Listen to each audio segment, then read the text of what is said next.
Good evening, everyone. Yes, and welcome to Sky Blue Fans TV. I'm your host, Claudio, of course. Miles is not here. Happy birthday, Miles. It is his birthday. So he's 50-something. Now, we're also delighted to welcome a special guest tonight, which is Rich Overson. He'll be here in just a moment. Rich, of course, lifelong Sky Blue and someone who played a huge, important role behind the scenes during one of the most significant periods in the club's modern history, helping with the revival and the early rise of the Sky Blues back towards where we all felt we belonged. It's great to have him with us this evening. As always, we want to be interactive, so if you've got a question for Rich, drop it into the live chat and we'll get through as many as we can during the show. Also, if you want to ask my fellow presenters who I'll be introducing just shortly as well. If you want to ask them something, that'd be great. There's certainly no shortage of talking points tonight. We'll be discussing the signing of Carl Rushworth yet again. I know some of you didn't get the chance. And hopefully by the time we're live, we'll also be able to talk about the arrival of Yirenkyi, if it happens. You never know. I think I said that right. It sounds a bit like orecchietti, doesn't it? It's Italian pasta anyway.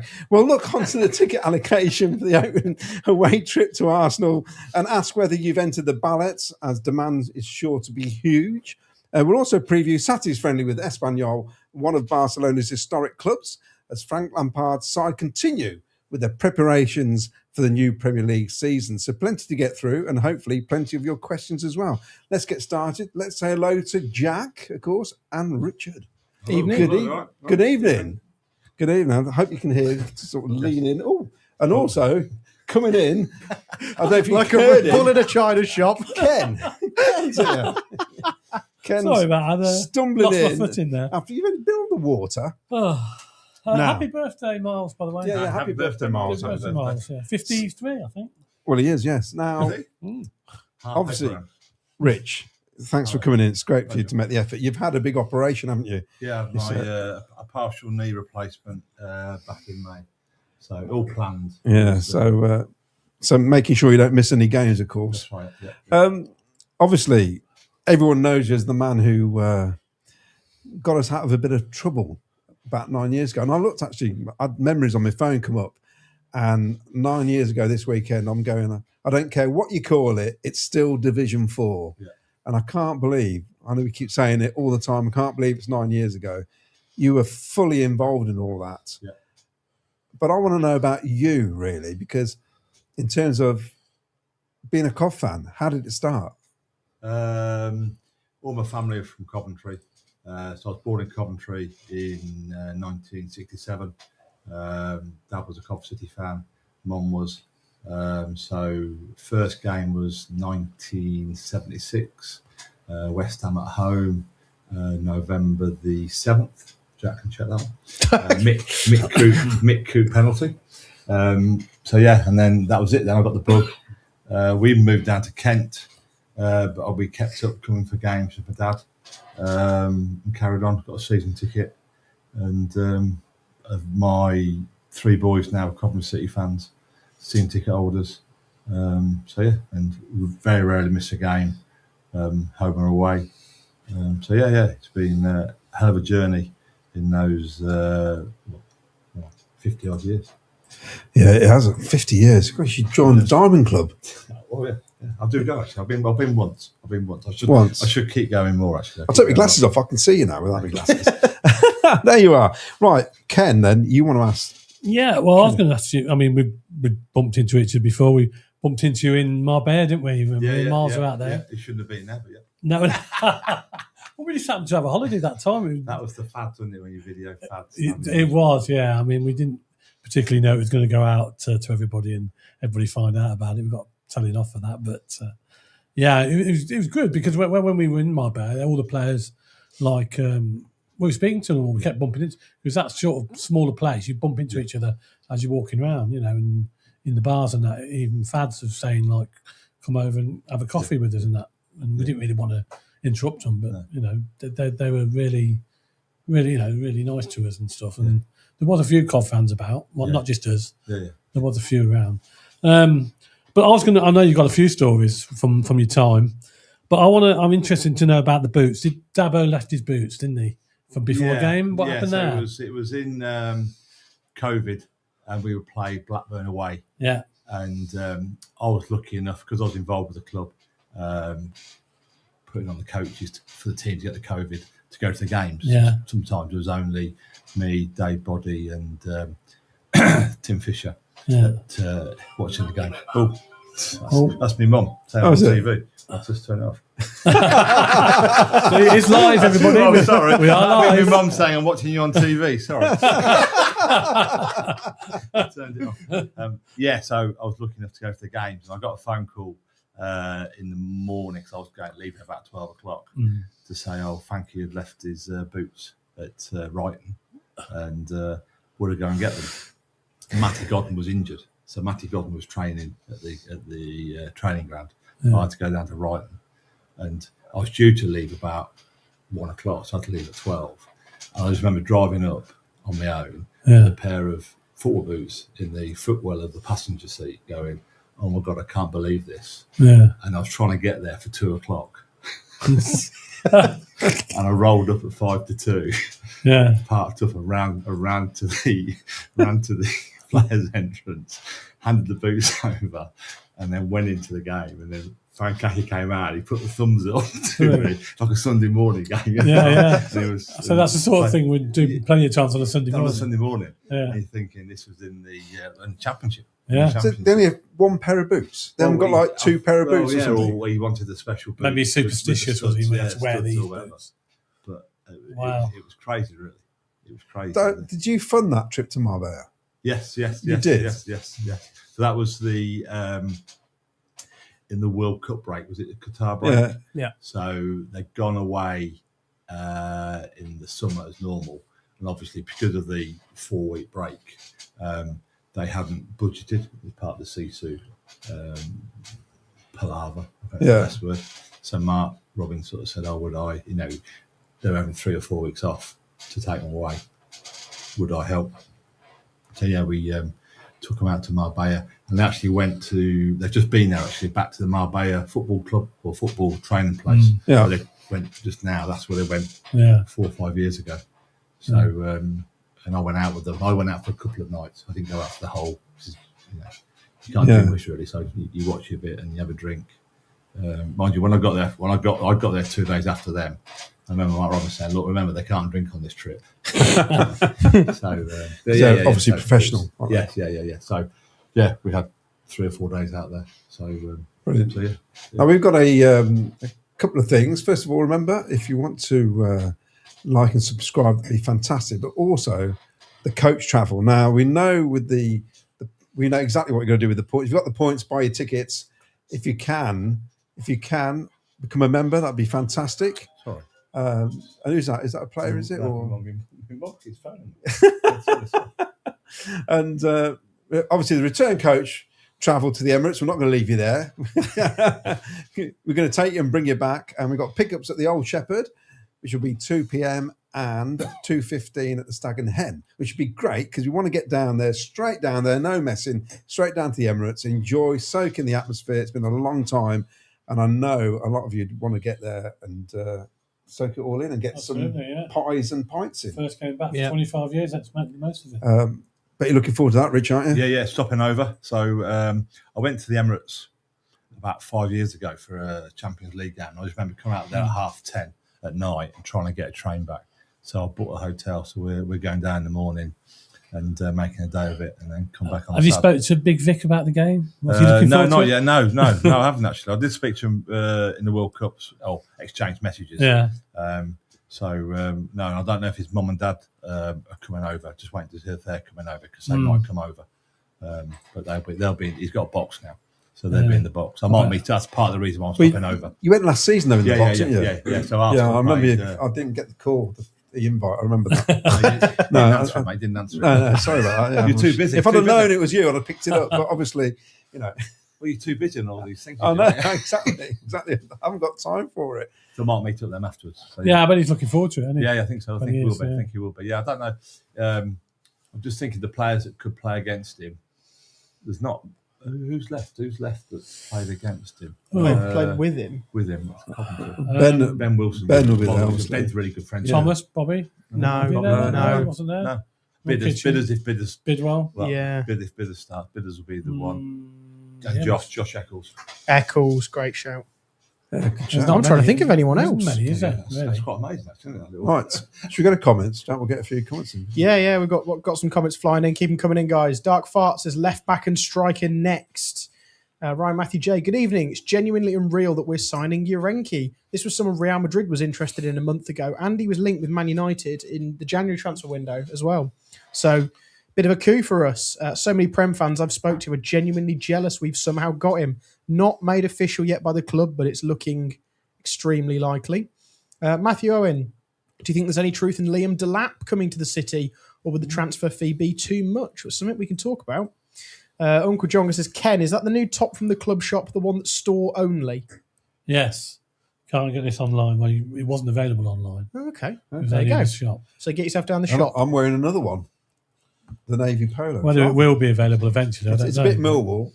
But, yeah. Someone didn't get the memo. No, sorry. Yeah. I don't actually own a Cov. I don't wear a Cov City shirt. So. I bet you've got plenty hanging up. I've got plenty hanging up. I've got plenty hanging up, yeah. Forgiven then. Yeah. Ian Small says, quality signings given our limits. Caleb has rave reviews. Left back next. A common theme coming. I like the signings so far. Do you guys think we'll at least need a couple to have Prem experience? That's a good shout, because obviously everyone so far doesn't have Premier League experience. Not really. No. Some experience at the top level, but not necessarily Premier League. Mark Cooper says, what are the details of the buyback for Rushworth? They explained on Sky, I couldn't follow it. Basically, Brighton get first refusal. The fee will be set already. It might be different if we get relegated, as in it might be a lower fee. But the player doesn't have to go. The player still gets a choice in going. So it doesn't mean that Brighton tick a box and off he goes. There still has to be the whole contract negotiation. So just because it's first refusal doesn't mean it will definitely happen. Will King says, come on. Good evening, Will. Thanks again for tuning in. Chris says, Jack doesn't look right without his hat. Yes, I can't wear it in here. Mark says, hi guys from a sunny and stormy Florida.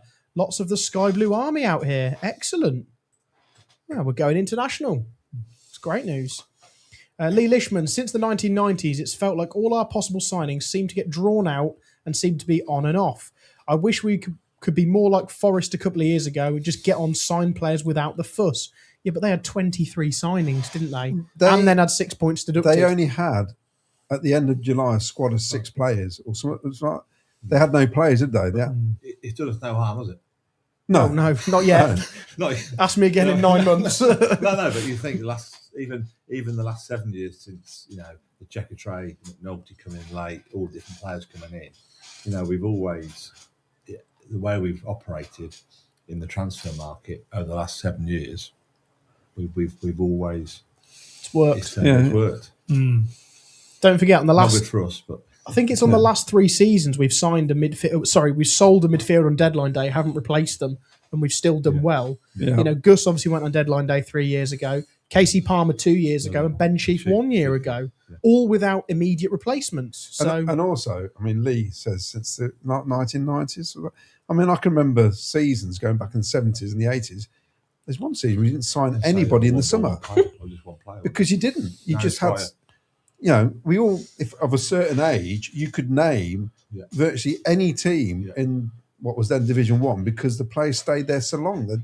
Or you have one marquee signing, didn't you, in the season? But I can remember Cov not signing anybody some summers because you just couldn't and you just got on with it, basically. it's the game evolving, isn't it? Yeah.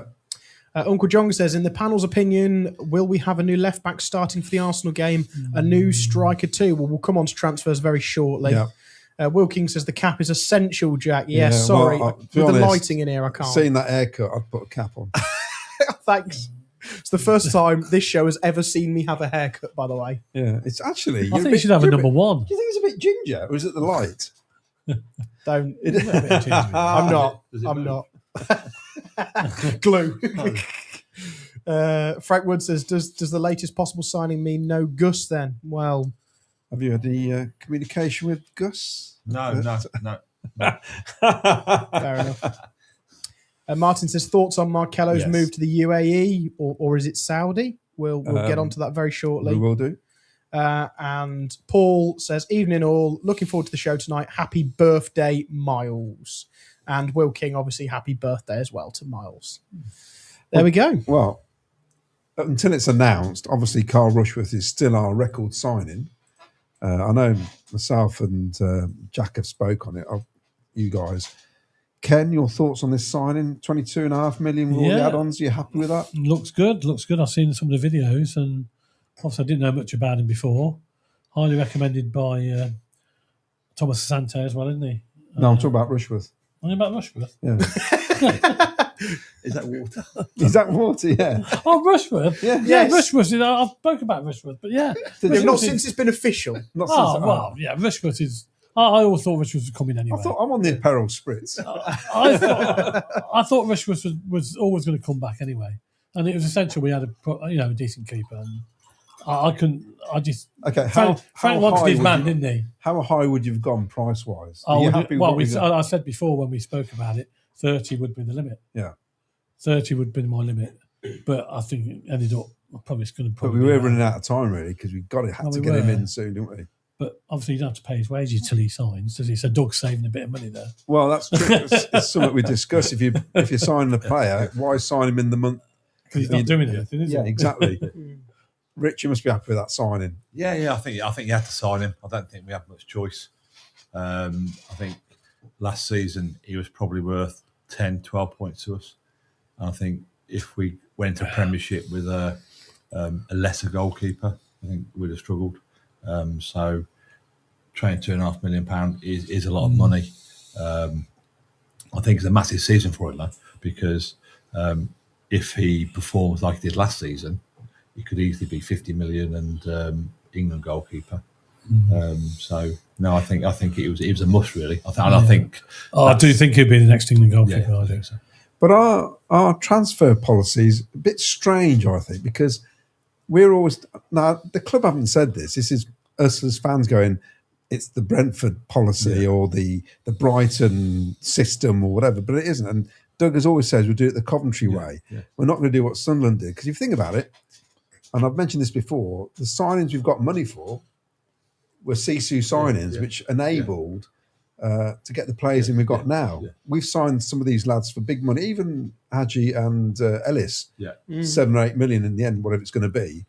But to do the Brentford model, they've got to go for 15, 16 million. Yeah.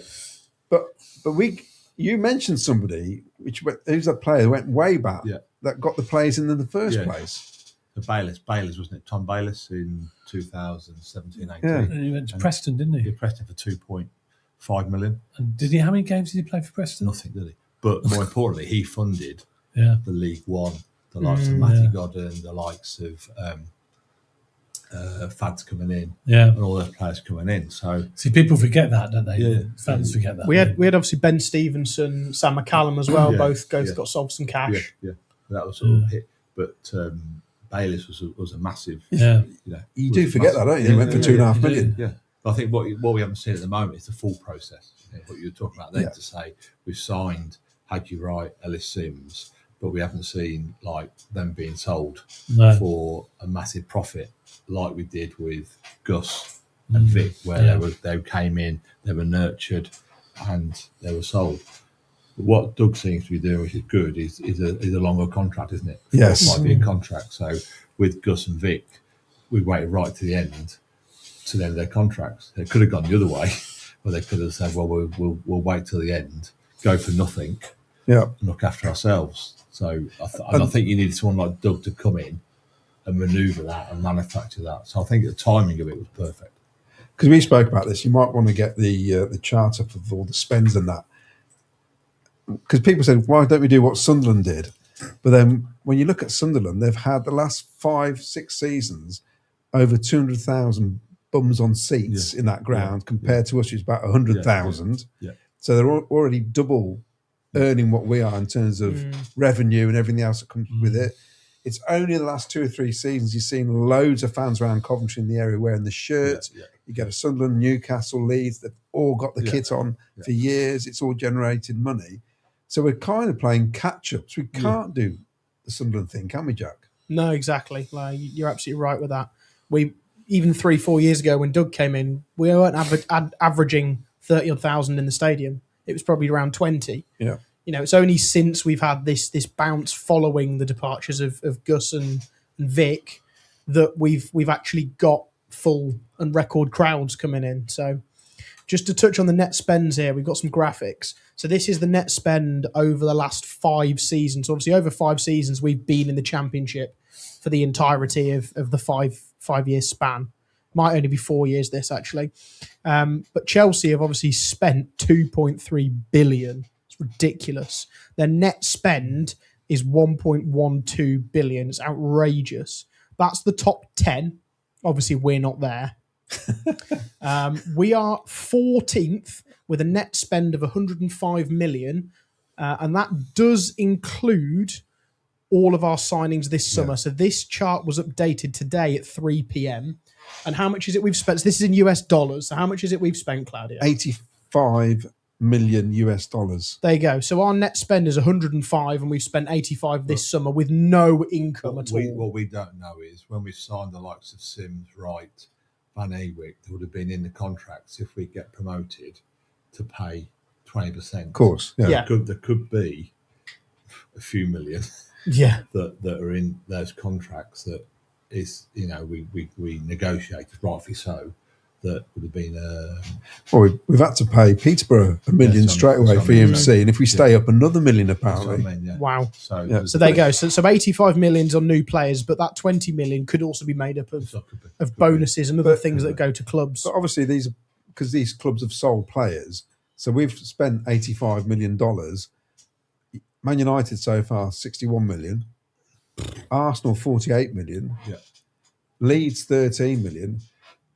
Then you got Hull, Sunderland, Newcastle, Crystal Palace, Villa and Forest. Now, Sunderland, Newcastle, Crystal Palace and Villa and Forest have all had to sell players because of the PRS, and Hull City as well. So they're like minus 10 million. They've had to sell players. At the minute, we're in a good position because we don't have to. But obviously, next season is where we might end up next season not being able to sign many players.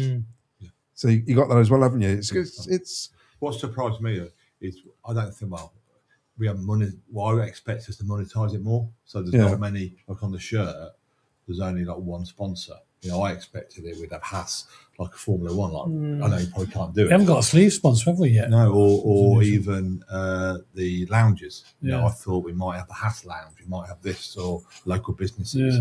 At the moment, now I might be wrong, we might not be allowed to do it, but there doesn't seem to be, bear in mind we've gone to Premiership, we don't seem to have been, or certainly communicated or seen, to our eyes anyway, many businesses that have been attracted. Now I'll be behind the scenes, it might be differently with boxes, but I just thought we'd have the shirt with, you know, loads of because XL Motors as well. XL Motors, they're not on it. Not at all. So we've had King of Shaves on the back as well recently. Yeah. So Will no building society on there either. We probably in League 2 or League 1, you probably have more people. just need you to come close. So you probably have more people on it. Yeah. So, but that might be restrictions. You don't know, or it might be. It might be in the next 2 weeks. You see that coming. So, All right. So, Caleb Yirenkyi, I'll say it. Caleb, yeah. Yirenkyi. Let's face it, if you watch Ghana in the World Cup, you'd have seen him and probably didn't realise he was playing for him, if that makes any sense. But he played all 4 matches, I believe, played the whole 90 minutes against England, scored against Panama, set up by BTA, I believe. Yeah. A real bright hope. We've got him. Other people are jealous about that, apparently. Your thoughts, Ken? Brilliant signing, I think. As I said earlier, I've seen the videos of him. I think he looks excellent and powerful player, really powerful player, and that's what you need. And the good thing about it, he can play in various positions. He can play apparently at centre half, in left back. He can play anywhere across the middle. That's brilliant, isn't it? That's a great sign, I think. And look, he's only 20 years of age. that's what Doug's looking at, any signing players like that. Yeah, he looks like he's got a lot of potential going for him, hasn't he, Rich? Yeah. He was 6 foot. He's 6 foot. 6 foot. Yeah. Powerful. 20 years old. Has played in the Danish league, hasn't he, for a couple of seasons. Played for Ghana in the World Cup. Brilliant, absolutely brilliant. I think you've got a spine, haven't you? You've got Rushworth. You've got the Swiss guy, Amenda the defender. You've now got this guy I can't pronounce either. And then the Brentford guy I can't pronounce either. I'm sure we'll all have songs for them eventually. Yeah. You'll learn it. The spine is, and I said earlier on, it could be that we need to create or score goals from set pieces. So we are, there's a strong team there.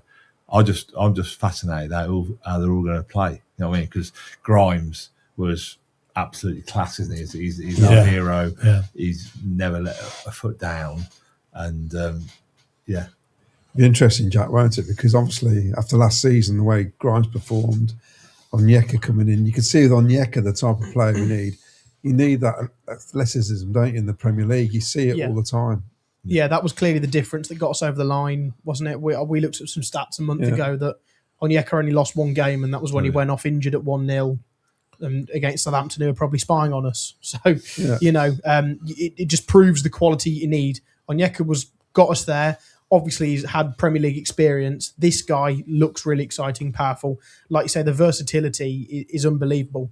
It looks like, so he was playing left-sided centre-half of a back five sometimes and a lot this season. So maybe that's something we can do. We go 1-0 up, 10 minutes left at the Emirates. He comes on, shores up that defensive line. He's tall, he's quick, he's powerful. We move to a back five. We sacrifice maybe like a number 10 Rodoni style or one of the wingers. Sakamoto's a bit lightweight. Shove him in. It gives us a completely different dynamic. It's not throwing Latabodiere on with no disrespect to him. He's only 5'10", and I'm sure he can battle, but this is completely different, and it's going to offer us so much more potential. It's how the game's changed, hasn't it? Yeah. And he seems to have been turned down a few clubs. I think Real Madrid, allegedly, Liverpool. So he's chosen us. Obviously, he can see he can get game time, and he can probably make a name for himself playing for us. So no, I think it's a great signing. Yeah, I think it's almost like we're a filter club, aren't we, Ken? It's like they come to us. They do a bit like Victor, and he goes to Sporting. Yeah. Arsenal probably thought when he was at Cov, he looks all right. We'll see how he does in the Champions League. I mean, we're not in the Champions League, obviously, but we're going into the Premier League. This guy could be signing for us, and then other people look at him and think, well, we'll have him. But we've just said no one's moved on because we've probably been very successful. I mean? We got to the playoffs last season. We got promoted, didn't we? So we and I also think playing for Frank Lampard. Yeah. That must be a massive pull for any of these players. You look at who's coaching you, and I think the players like Rodoni and Frank Onyeka, their game has rose, 100% better. Yeah. Under with no disrespect to Mark Robbins, under Lampard, because he's a name, isn't he? Yeah, and he's different as well. He's different, and you can see that, and. I think if he tells something on the training pitch, you're going to listen, aren't you? And you're going to follow it.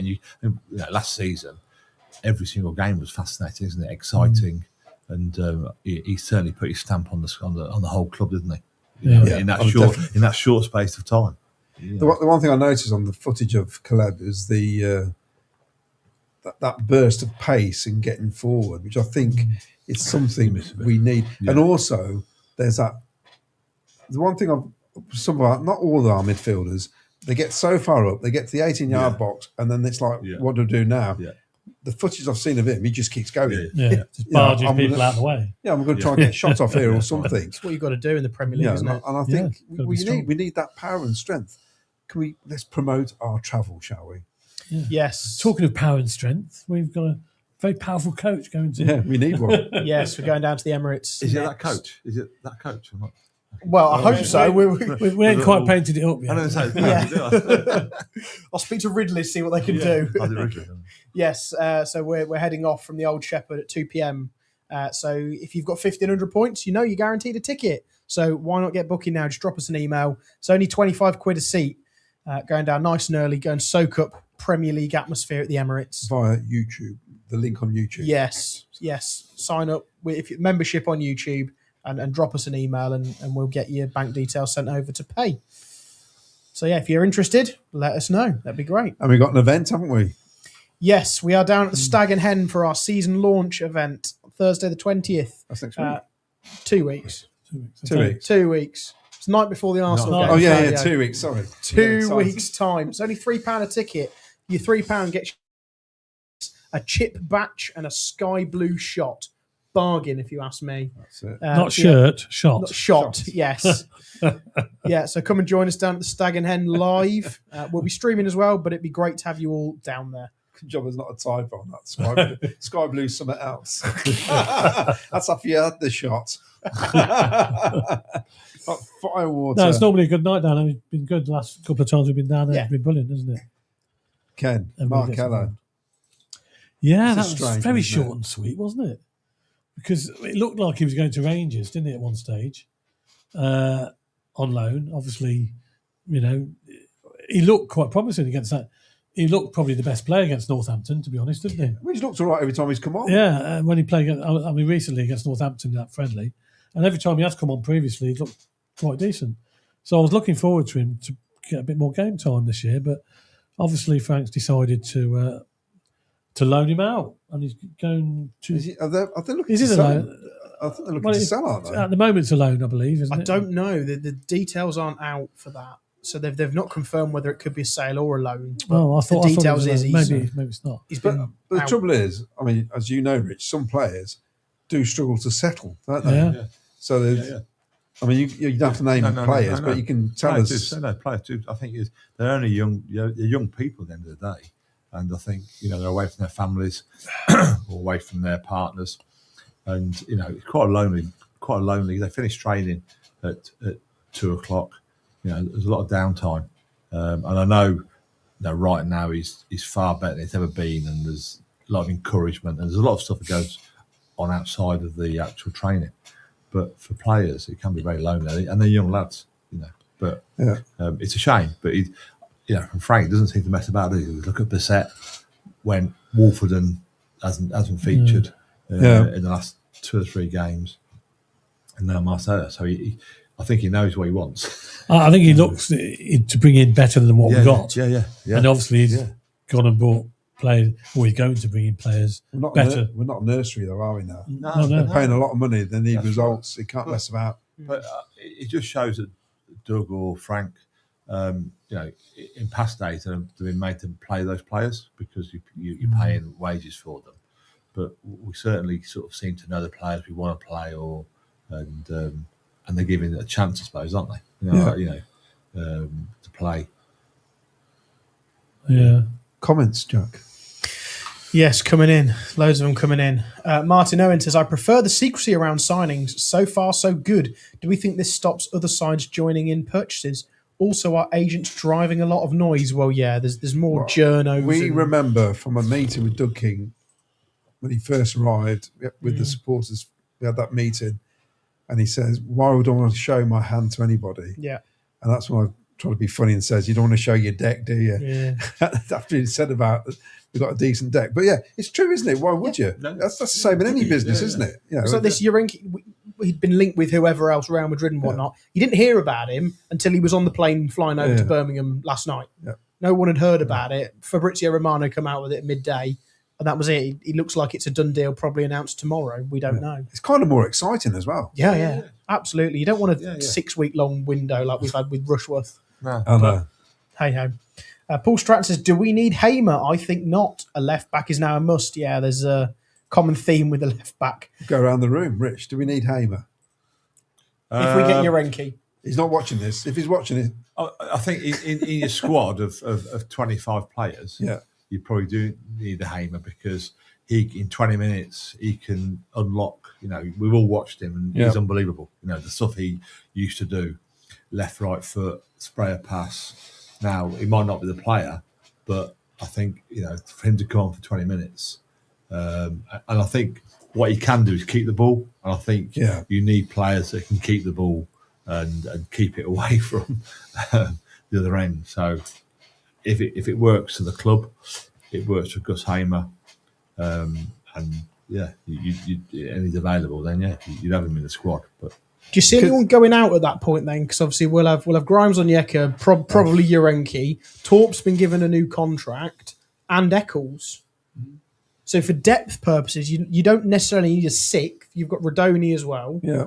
BTA's been playing in that number 10 position a little bit. That's a lot of players in that midfield. If Hamer comes in as well, someone's got to go, surely. I think this bloke comes in, Hamer before he won't come in. But Yeah.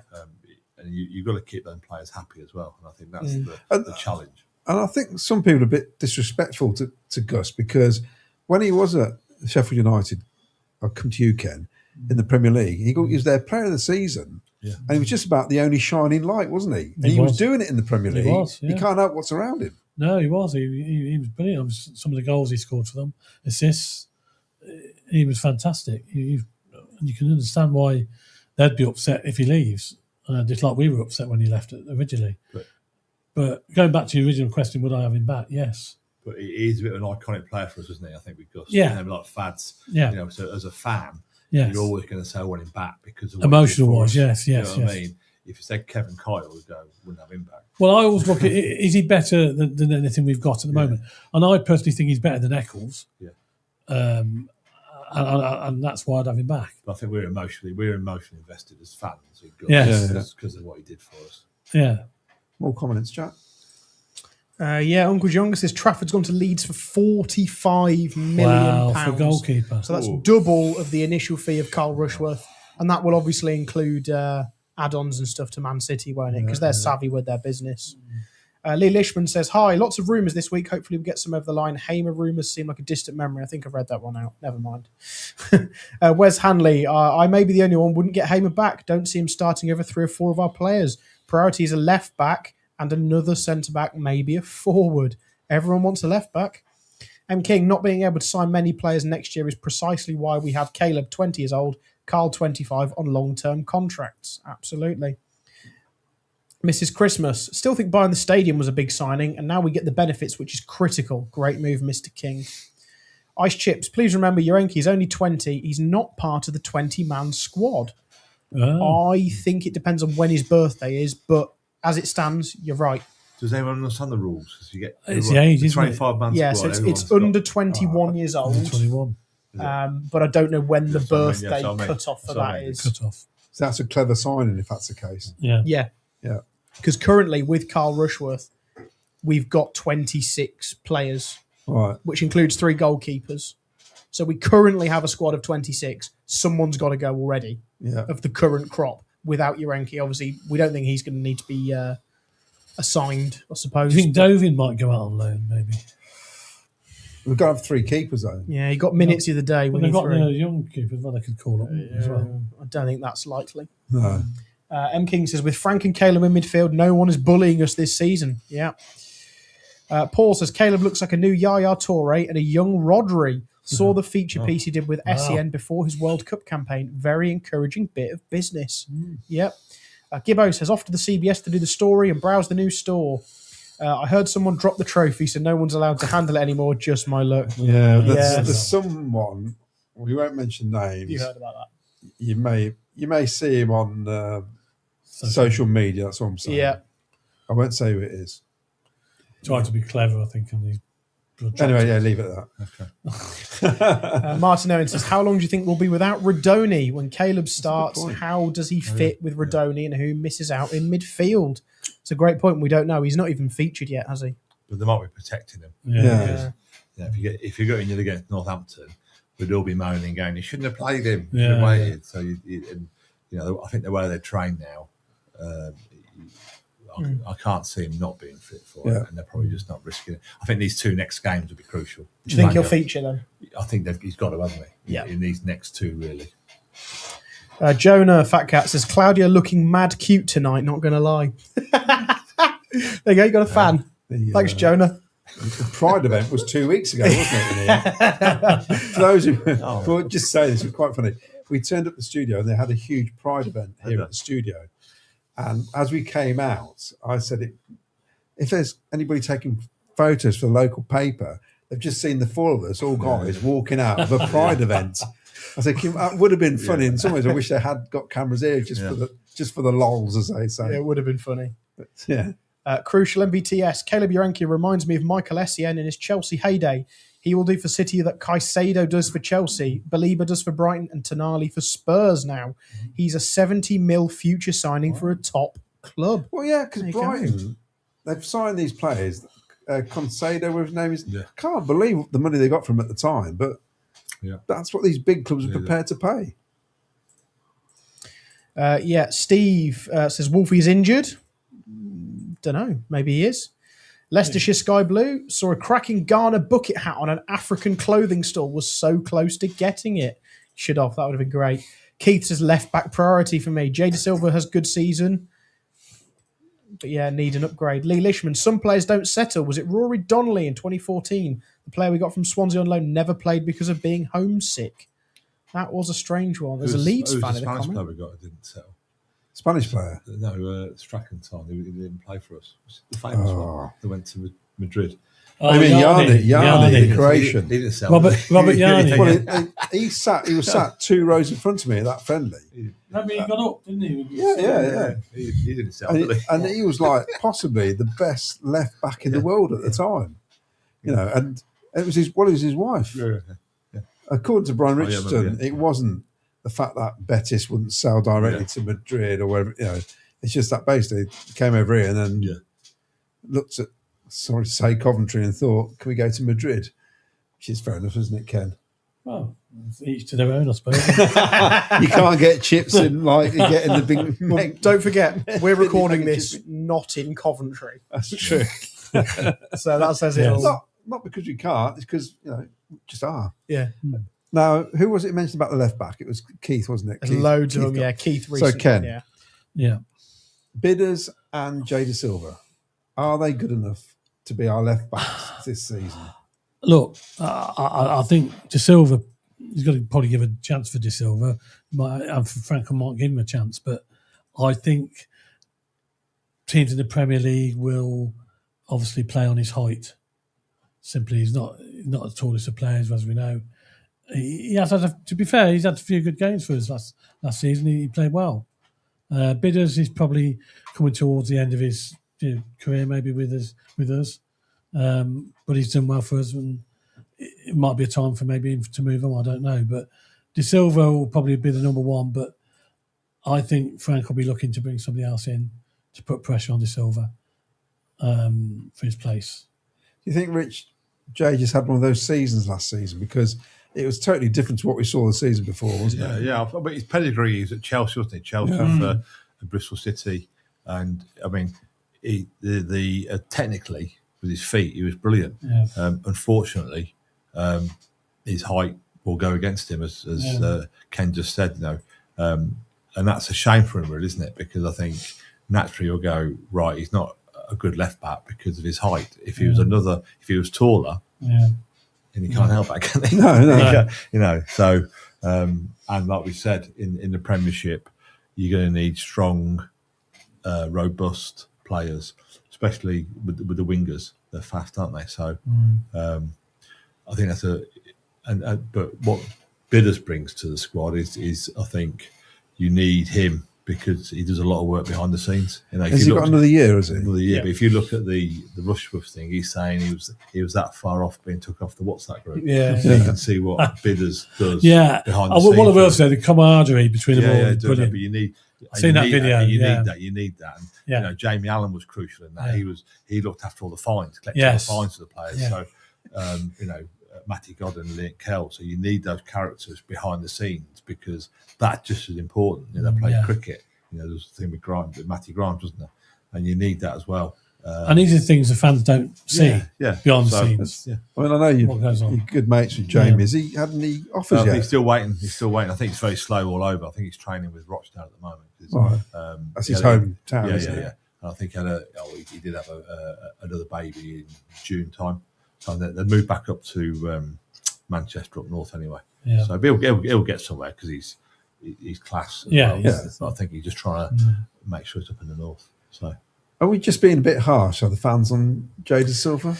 Well, let me read a few comments out that have just come in. So I'll read this one. Having so many midfielders isn't a bad thing. We need strength in depth. And Glenn Watkins says Caleb wins our Player of the Season award next year. And Cooley says we're going to need them all. Remember, we'll be needing depth considering we want to make our mark. I'm sure we'll be playing to win the cup games as well, so they might have some good game time. So here we go. On De Silva. De Silva is a backup utility player, not a starter. Okay. Says back on track. Uncle Jonga says at least we're not facing Vinny Jr. at Arsenal. Assassins United said, please, everyone back De Silva. He is a championship-winning international. That's a good point. That is a Yeah, fact. Very good point. Yeah, he's However, interesting. Uncle Jonga replies with De Silva is simply not good enough as a defender. Going forward's great, but was at fault for so many goals against us last season down that side. Nothing to do with his height either on those goals. Can I? And just before we do, Frank Wood says Danny Thomas was not that tall. Yeah. Remember Well, him. absolutely spot on there. 'cause Danny Thomas. Danny is Thomas was outstanding. one of Ken's favourite players. Outstanding. Yeah.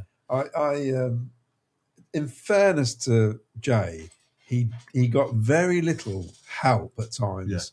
Because we got a guy on the wing, EMC, for as good as he is, he's not got great awareness in terms of coming back and defending and helping. And I think he had a lot of that down the left-hand side. Whereas on the right-hand side, Sakamoto knows that job.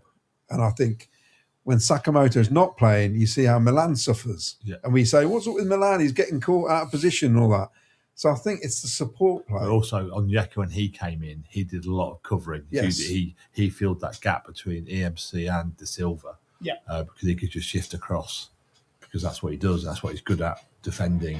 And he did defend across the box as well. I think they're still saying get the mic close. You Hello, have to lean testing. in. Yeah, Rich. lean in. Okay. For a guy who's 6'10", he's very Yeah, no. quietly spoken. It's amazing how you got anything done. So just talking on the left back situation, Yeah. we've obviously been linked with Francisco Moura Porto. from Porto. Yeah, Olympiacos are preparing a bid, but if it's only 7 million euros, that's quite cheap for a Premier League player, I To us think. now. It's No, that that's 7 loose million. change, isn't I know, it? well, yeah. Like 2 years ago, 7 million euros was what EMC, and that was expensive. And now that's just a cheap sign in that. That's where we've come. It's crazy. But I don't know a lot about him. Obviously, he's been playing Champions League football in the Portuguese First Division against a good crop of players. Yeah. So maybe, and I think he's young as well. I don't think he's too old. So maybe. They can have, as we know what Addy Wright's like sometimes. He can sort of have a lackadaisical game. You know, we all call him lazy, this, that, and the other. But if there's players on the bench that can come on and take his place, they might up his game. But we don't know how they're going to perform in the Premier League, do we? Yet. So it'd be interesting to see, you know, how they perform, both of them, really, because in there somewhere we know there's a great player in Hadji Wright, but he just doesn't do it enough consistently. And the same with Sims. Well, Rich, you mentioned some of the games last season where they did turn it on. Yeah. Was it Middlesbrough, Watford?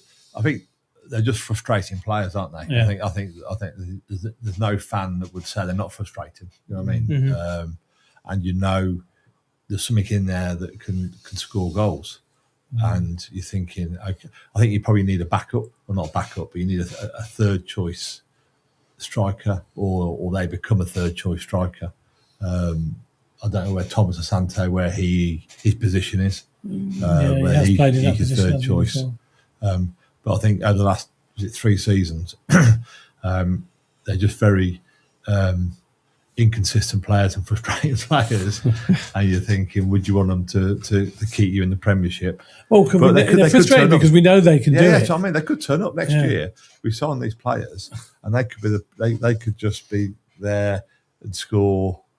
But I think you need to come in and get a striker that can guarantee you 20 goals. I don't know where you're getting from. Well, that's But difficult. also, how much that cost you? Yeah. You know what I mean? How much is that going to cost you? Are we better off looking at, can we defend? Can we keep the ball out of our box, out of our half? And we've got EMC. We've got the guy from Burnley we've signed.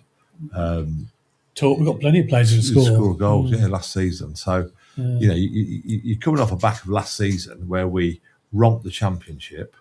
We scored an amazing amount of goals, got an amazing amount of points, and you'd think, right, we're going to go with our forward line, and we're all, not just us four, I'm sure thousands of people still would say they're not good enough. Yeah. It's crazy. It's crazy, really. But the thing is, even throughout the entire of last season, we're our own worst enemies because we've had fans of oppositions on our podcast, and we say, right, who are you worried about? And they always say Hadji Wright. Yeah. Every set of fan base that comes on will say, I'm worried about Hadji Wright. And we go, well, it depends if he turns up. Yeah. Because Middlesbrough, you should be worried. He was unbelievable. Millwall, he always scores against Millwall. Yeah. They're always worried. But there are other games that he just seems to go missing. I'm not interested. And if other fans look at highlights of us, they think Hadji Wright's a world beater, especially at championship level. But we watch him for 90 minutes, not 90 seconds, and we see all the in-between bits. Yeah. I thought, I don't watch much football outside of it. I thought he'd be featured more for America in the World Cup. So whether we were hoping he would play 3 or 4 games, score some goals, his value goes up, and get some money, I don't know. But I say I'm not close enough to what goes on with the USA squad. I was just the impression that he would play a more of a part for America. And whether that was going back to what we discussed, the Brentford model that we bought him 3 years ago and said, right, we'll get you in a position where you're in the USA squad, and that would be the plan. I don't think, has he extended his contract? I don't think he's done it. The problem is Pochettino doesn't fancy him because when everyone's available, he wasn't getting picked. He was left out of the squad this time last year, wasn't he? Yeah. And then he came in because Sargent got injured out of Mare. But also, Hadji started really well. He scored 7 in 9 or 7 in 10 or something. So he looks like football, isn't he? When he's on song and he's gliding through. And I watched the Middlesbrough game the other week, and I mean, the 3 goals he scored there, but it's just inconsistent.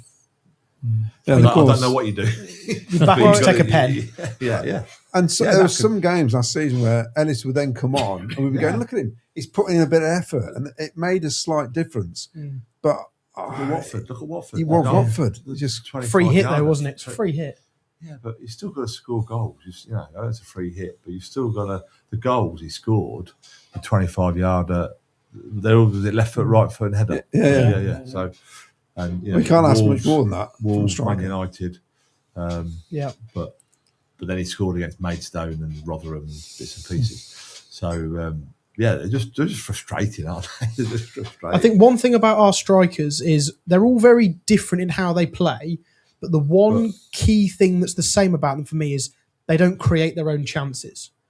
Like a Victor would take the ball on the halfway line, turn and drive. Yeah. I don't see Hadji Wright doing that and putting the ball in the back of the net. He needs the support. But do you find that we don't do a striker until January? So is it like when we saw Matty Grimes in that January, do we say we've got a target, let's see how we get on? And then in January, if we're struggling, we bring the striker in there. Possibly. I don't know. I mean, we did score 97 goals last season. That's what I've said. And we're all worried. That's what I've said, and the points we've got. Yeah. And we're going, oh my God, our 2 strikers, they're not rubbish. But, we're worried about them. Yeah. We've got no confidence in them. And without trying to remember the names, but there was 2 or 3 who were at the World Cup that people had mentioned. Yeah. And watching them, I wasn't that impressed with some of them. Everyone keeps going about Jonathan David. He's all right. He's not brilliant. I'm thinking, is he better than what we got? I don't think he is. Yeah. There's a couple of others as well. So it's difficult. And like you're saying, you're looking at 30 million. If you think you're going to get... Yeah, that's right. You need... Premier League, if you get a striker scoring 15 goals, that's pretty good in Premier League now. Yeah. They don't... I mean, they were praising Beto, who scored 5 goals at Everton last season. Yeah. All of a sudden, Calvin Lewin has become like a megastar all of a sudden. Yet a couple of years ago, no one gave a monkeys about him. They weren't interested, were they? Yeah. So it's difficult. Do you want to do comments, Jack? There's probably a few. Yeah. There's loads coming in, all arguing.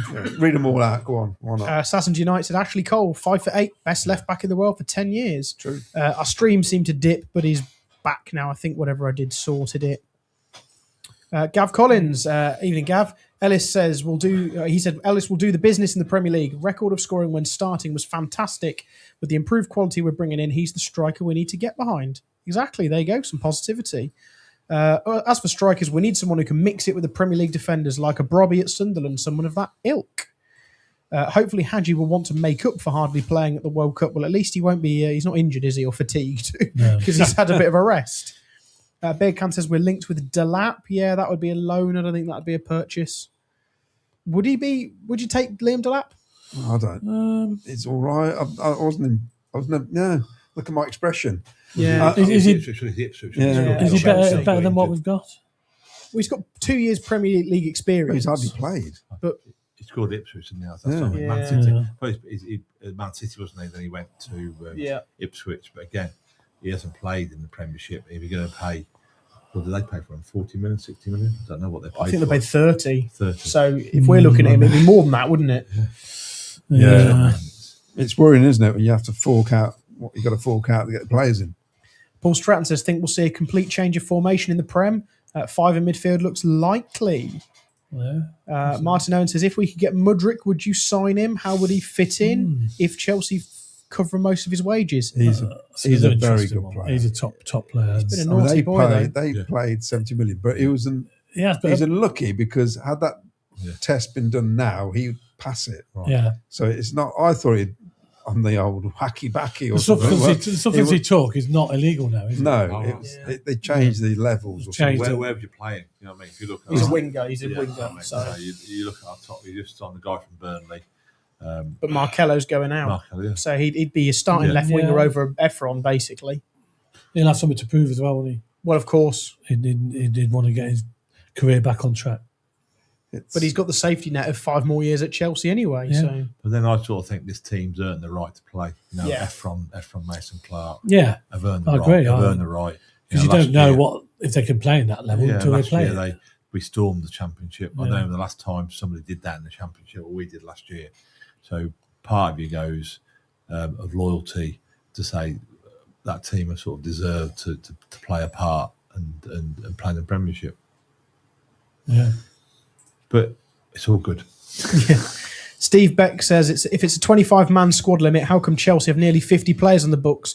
That's because all of the Chelsea players are still at secondary school doing their GCSEs, so they're under 21 and they don't need to be registered. You only need to register 25 players above the age of 21.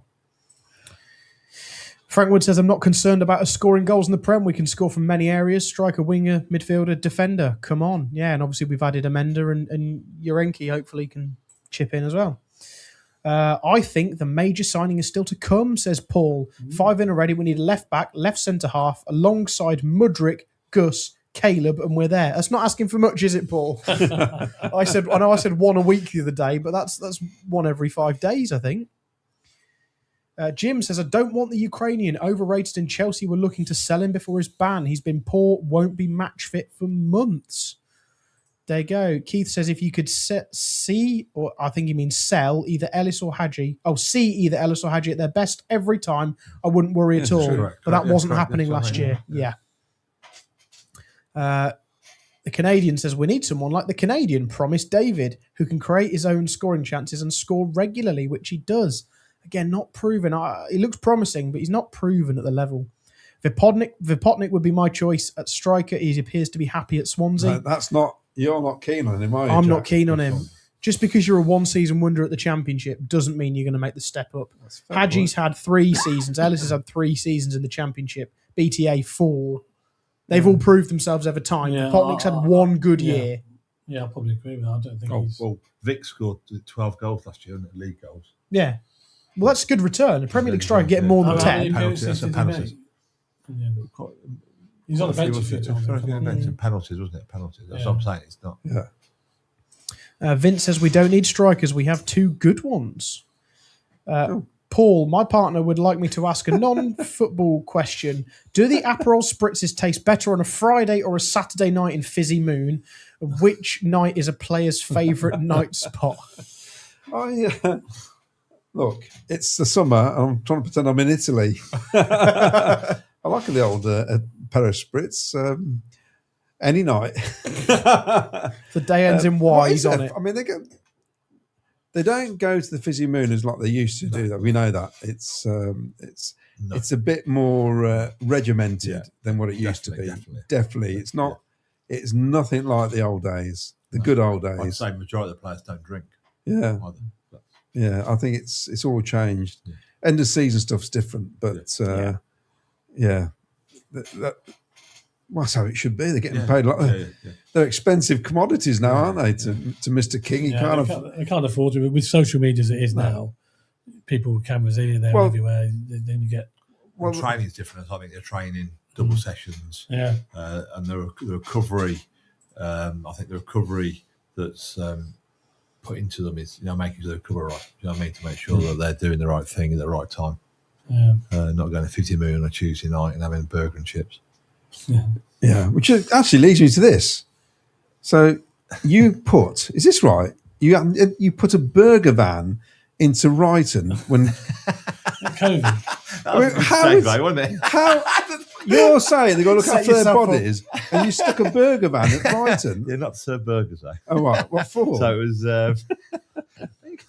chicken Caesar salads. It was COVID. So COVID. Okay. So it was when early days of COVID, where you couldn't go into buildings, etc. Yeah. Right. So there was no facilities for the players to have food. So we managed to get a bit of posh in the burger van, actually, but it was outdoor kitchen, I suppose. That's the best way to describe it.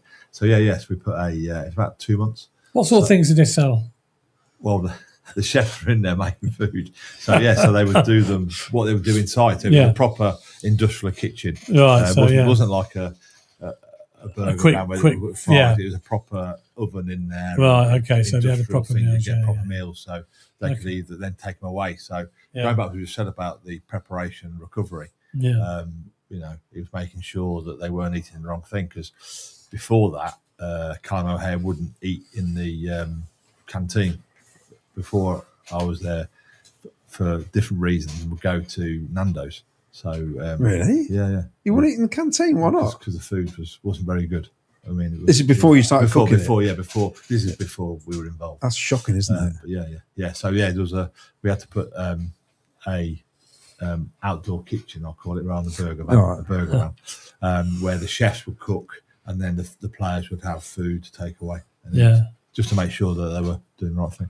So we did that for about 3 months. So it was on the car park. Yeah, so a nice big restaurant in there now. I noticed. Yeah. Seen the videos. Brilliant. It's downstairs. It used to be upstairs. So when we went in, they used to have a dumb waiter. It didn't work. So there was a stuff downstairs, and then the canteen was upstairs. But I think now the job they've done there the downstairs is, and they've got a cooking station, so they can cook fresh food. But that's good. Yeah, it was bit of well, it needed to be upgraded. Yeah. I mean, I used to take there was about 3 weeks where the previous people walked out and we had no one doing the food. I had to get someone to cook the food, and I'd take it up there and serve it. So that was about 2 weeks. That's just before the new chef, who's still there, actually came in. Wow. So it was well, all fun. The things that go on behind the scenes that we don't know. Well, it is amazing, actually, because as fans, we just rock up and watch the team and don't realise what's going on during the week. Yeah, exactly. And credit to you, Rich. You never spoke up, and you were just in the background. You're like this mystical character to a lot of people. This Rich Overson that no one even knew what you looked like. I can see why you didn't want to. And it's like, I think, I know everyone. You must have thought once it came out who you were and you were recognised, you must have loads of people just thanking you all the time. It's still going on now, isn't it? Still goes now. I still get people, shaking my hand, like when we the Wrexham games. There was people came up, shook my hand, and said, "You're a part of this," which was I am. I'm not going to deny that or play it down. But there's lots of people that played the part. And I'm sure there's lots of people that have been in my position with them and done the same thing, really. And your heart and head, you think about, I should have done that, but you're in it, you enjoyed it. And but you wouldn't go as far as buying a player, though, would you? No. There was, I did get asked once. It was a guy who played for Chelsea, and he was at Spartak Moscow, and he went to Huddersfield. So I just got a phone call saying, would I help? And I said no. So that was, I did draw a line about helping fun players. Sorry, you're not that much of a hero then. Right, moving on. Honestly, I did think see. he got injured. you're Funny enough, he got injured actually. And I was thinking, phew. I'll get his name for you. I can't remember his name. I can't remember. I'll try and get Jack onto it in a minute. I did see. Midfielder. Yeah, midfielder. I did- No? Yeah, is it Jay? starts with T? Trondon. Oh. He played for Spartak Moscow on loan from Chelsea and went to Huddersfield as well. Mm.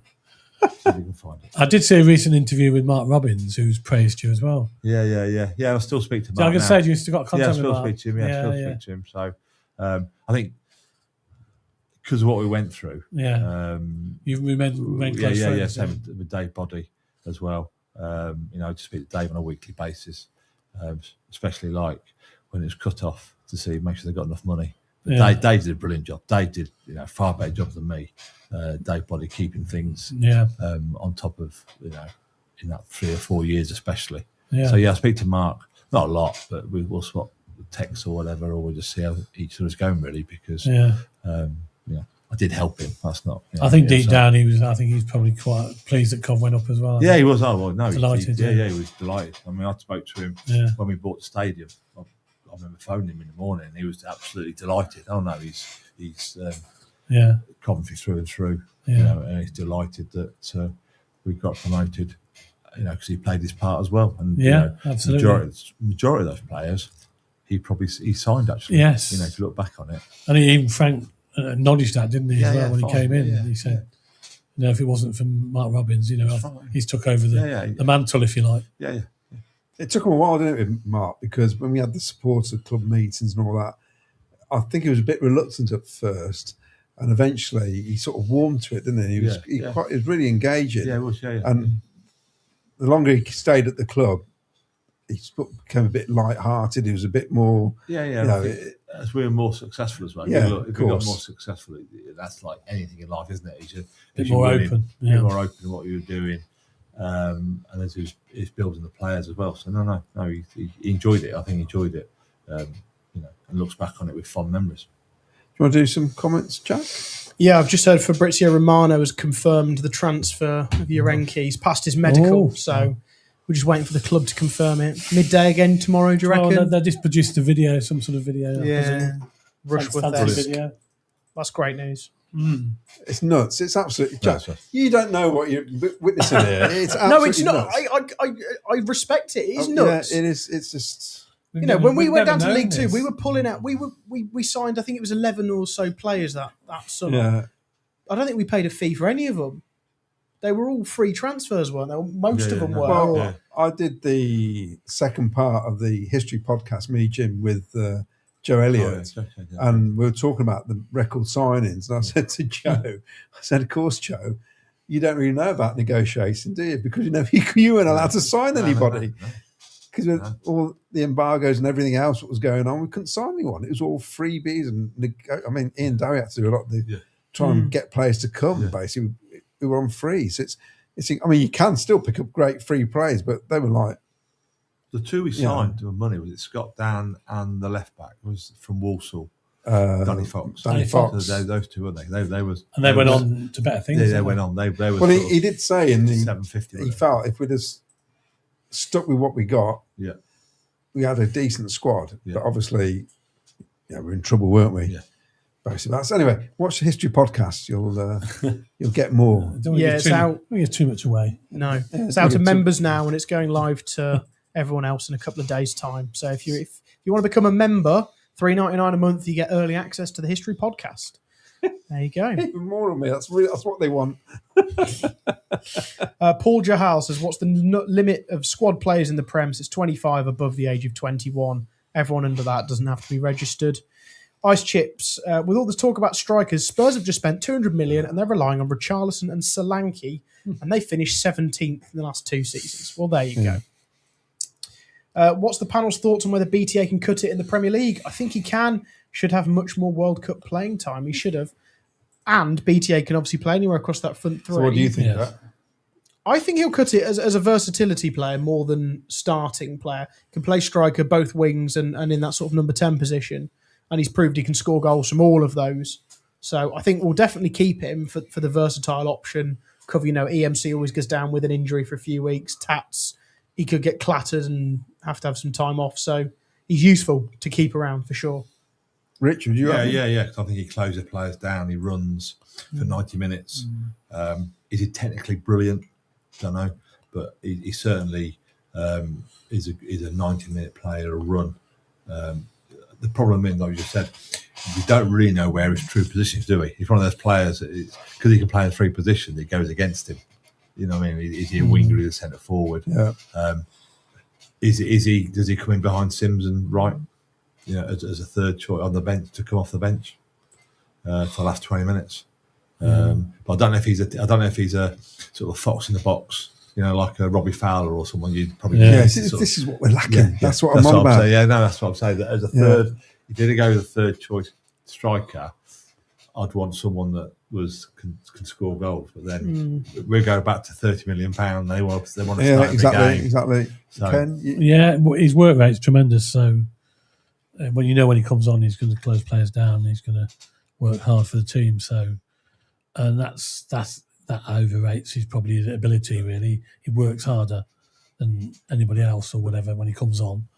And they're saying he might not be the most skillful player that we've got, but his work rate, and he just had a habit of getting in the right position, doesn't he? Because he scored a few. The opening last season, he scored quite a few, didn't he? Well, he scored loads in the first few and games. And then he went out injured, didn't he? I think the one bit we've got to work on is the academy. We haven't this in the last hour ever said, there's a young lad coming through, who's 18, 19, who you put on the bench to score goals. So I think whatever money we're making, we could try and get to status 1 or something to try and get the academy. Yeah.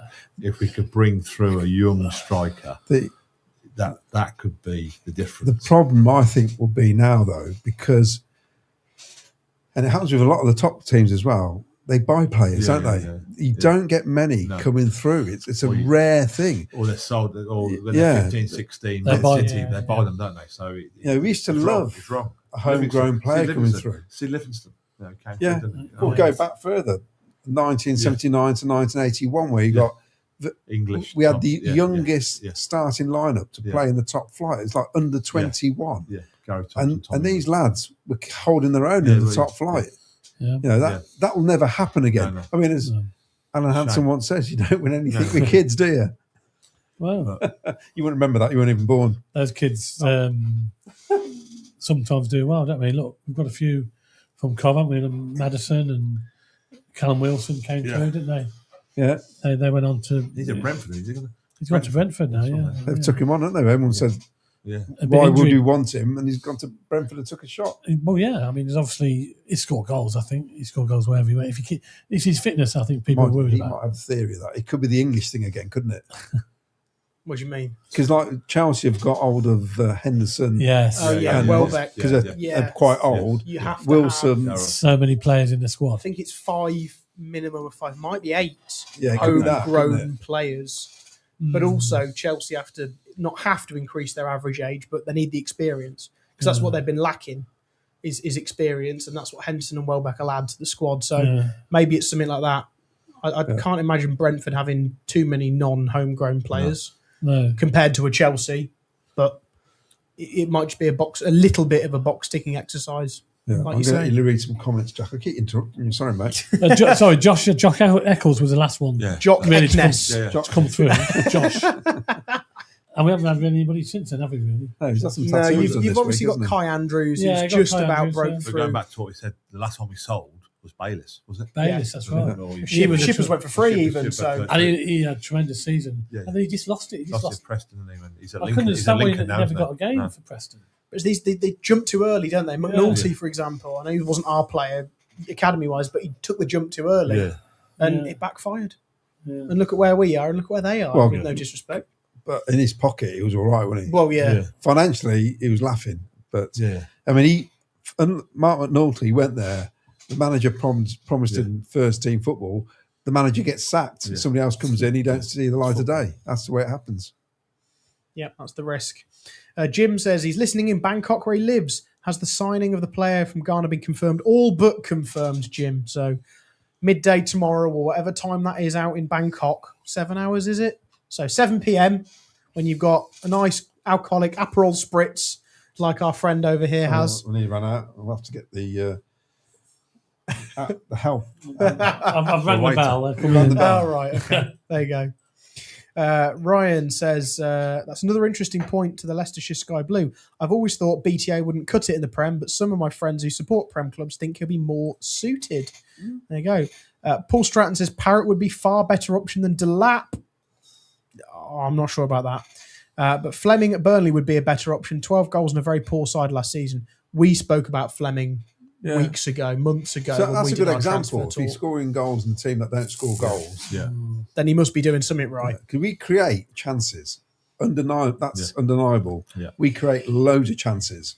And he scored 97 goals, but it could be more. Yeah, that's what I mean. It probably should have been last season. Yeah, there you go. Martin Owen says, well done, Rich. You did a hell of a lot for the club when it was on its knees. Much appreciated, and you were fundamental in our success. Didn't buy that player though, did he? I got a list. Is it? Oh, it's gone again now. The internet. That Joe Elliott podcast was the best yet, says Frank Oh, Wood. there's been quite a few. The best yet. There you go. What episode is 76. it? 70? 6. Well, that's the best yet. Apparently, he's only listened to 3 though. Would you say it's the best yet? Or- It's Up there. Are we still live? Yeah. We are. I'm just checking. They're all different, and I'm hoping to get Bobby Gould soon again for the second Oh, part that'd be good. Yeah. with his wife and Jonathan Gould on at the same time. So it could be interesting if you pull that off. There you go. Matty says, I'm looking forward to this season. I think we will tank the league. No teams are going to expect us. In reality, we will survive relegation. There you go. Very optimistic. Tino Anjorin is the player that Rich wouldn't cough up for. Someone just sent that to me. Who was it? Tino, was it? Tino Anjorin. It's not even a name I remember. No. So maybe you made the right choice, clearly, because we've done all right, haven't we? Vince says, we have plenty of goal scorers, especially if Rudy is fit. There you go. A few comments coming in saying the Yirenkyi deal is confirmed. Paul Stratton says, we need to sort out our defence to be competitive. Left back is a must signing. Is Milan also Prem quality defensively? Ooh. Yeah, I think so. It's difficult. I mean, in the Premier League, there's a bit of a myth about the Premier League, personally, I think. I may be completely out there on my own on this. You got the top 6 clubs, you got the middle of it, and then the rest. The rest aren't that great. It's all over the pitch. Yeah. They've all got weaknesses. You saw with the 3 teams that went down. Look at West Ham with all the players they had. They had troubles. So it's not. We've just got to maintain the CBS fortress. We've got to get results at home, do what we can there. I know it sounds a bit too simplistic. Yeah, that first home game Hull City is massive. If we Well, can get 3 points. It is, but if we don't, we can't go, well, that's it then, the season's over, because we had the same, though, I thought, when we went from League One to Championship. Yeah. We thought that was a massive, and I remember I was more involved then.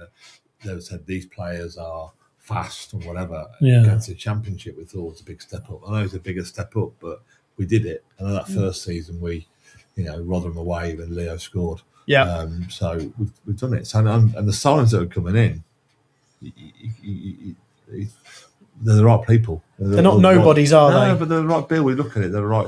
They seem to be the right characters, don't they? So it does feel like we're playing FIFA now, though, doesn't it? yeah, I know. So I think when Luton went up that time when they beat us, They didn't sign anybody. they didn't sign No, anyone. that's right. That's And right. that was the biggest mistake they made, I think. Yeah. They just went straight back down. They're keeping the money for the new ground. Yeah. It seems to be taking forever. Do you own a quad bike? Where did that come from? Yeah. You're doing it. Yes, Just- yes. Do you want to tell us about your quad bike, Rich? Oh, Um, you didn't crash it, did you? I didn't crash it. No. A certain player nearly crashed it though. Oh, Oh. what was that? Yeah. So when we won League One, because I've got a couple of paddocks, so we were able to celebrate. And then once they came round, the players, and Fads got hold of the quad. I think I did get it actually, but the quad bike. And then Fads is going round the paddock, as you can imagine, fads would be. Yeah, yeah. But, you know, not slowly, but very, very fast going round. And my wife came out, who is a Liverpool fan, and said, get him off there. There'll be a massive injury if he falls off. And I responded saying, the quad bike is worth more than him. Don't worry about it. Yeah. So fads being is yeah. So he was going around like, and some of them, Bakayoko was actually, and he was scared of it. He was going around about 5 miles an hour. Fads just jumps on it. Well, he was scared of a football, Yeah, exactly, so he's going to be scared of a quad bike, isn't he? And Fads being his Sheffield went tearing around the paddock. Yeah, and my wife sort of come. I want the keys. They injure themselves. I said, don't worry about it. I'm more interested in the quad bike. Now, another revelation there from Rich Overson. We've got 2 competitions. Obviously, we've got the Covmaster, which I've yet to mention. So if you want to enter Covmaster, how do they do it, Jack? Yeah, again, just email in. I don't think we've got too many spots left, but we need a few more filling. We've got over 25 at the moment. Oh, there you go. There you go. So we need another 7 or so, roughly then. We want to know as soon as possible, preferably before the season kicks off, which is only 2 weeks away now. But I think we're going to be starting this in that large international break window that we've got in the September-October time. We're really going to try and kick it off. So you might have about 6 weeks to let us know, but we do need the last few people to sign up. It's not going to be overly difficult. It's not going to be like Mastermind. Don't worry. Come and have a go. You know, it'll be a bit of fun. If you're hard enough. Yeah, it'll be a bit of fun. You might not win, but just take part. It'll be fun. You can come on the show. We can get you down here at the studio. So 2 weeks. I it'd be think great. it's not 2 weeks. I know, 15 days. I know, it's crazy, isn't it? Not long. Tickets. There's also Tickets Monday. football. Yeah. Ken, do you want to reveal? Yeah, this football here, you can see, Premier League football. We will have a competition coming up. So stay tuned. We'll announce it very soon. You could win it. We'll try and get it signed as well for you if we can. I'm sure we can somewhere. And you can win that football. It's Premier League football that Cov will be playing with this year. And it'd be a nice, simple, easy question for you, which we'll set for you in the next week or so. We'll do it next week because next week we've got Vicky's competition that we're going to be revealing the answer, and we'll be doing a spinning wheel live. So if you haven't entered this already, or even if you have, get another email in. You might get it right.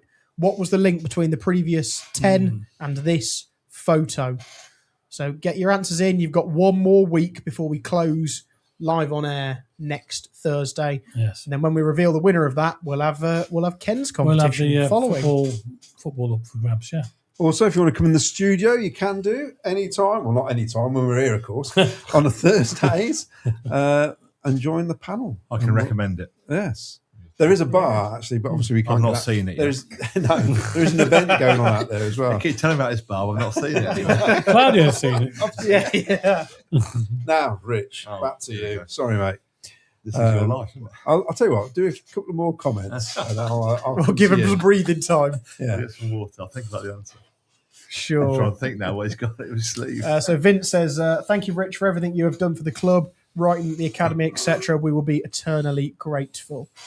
Uncle Jonga says, panel, in your honey opinion, I think that means honest, No, I'll take that. who do you think is at real risk of getting moved out during the transfer window from current squad? Wolfenden, Brow. But you've also got who can we make money from. So is Eccles, Yeah. I'd love to see Pure Josh. profit. I know Josh. Yeah. I'd love to see him play in a Premiership, in a Cov shirt, Yeah. Cov lad, all the emotional things. But is he one that where you go, we could make some money on him? And We can. And he could go to a club and be the main player. I hate it, but yeah.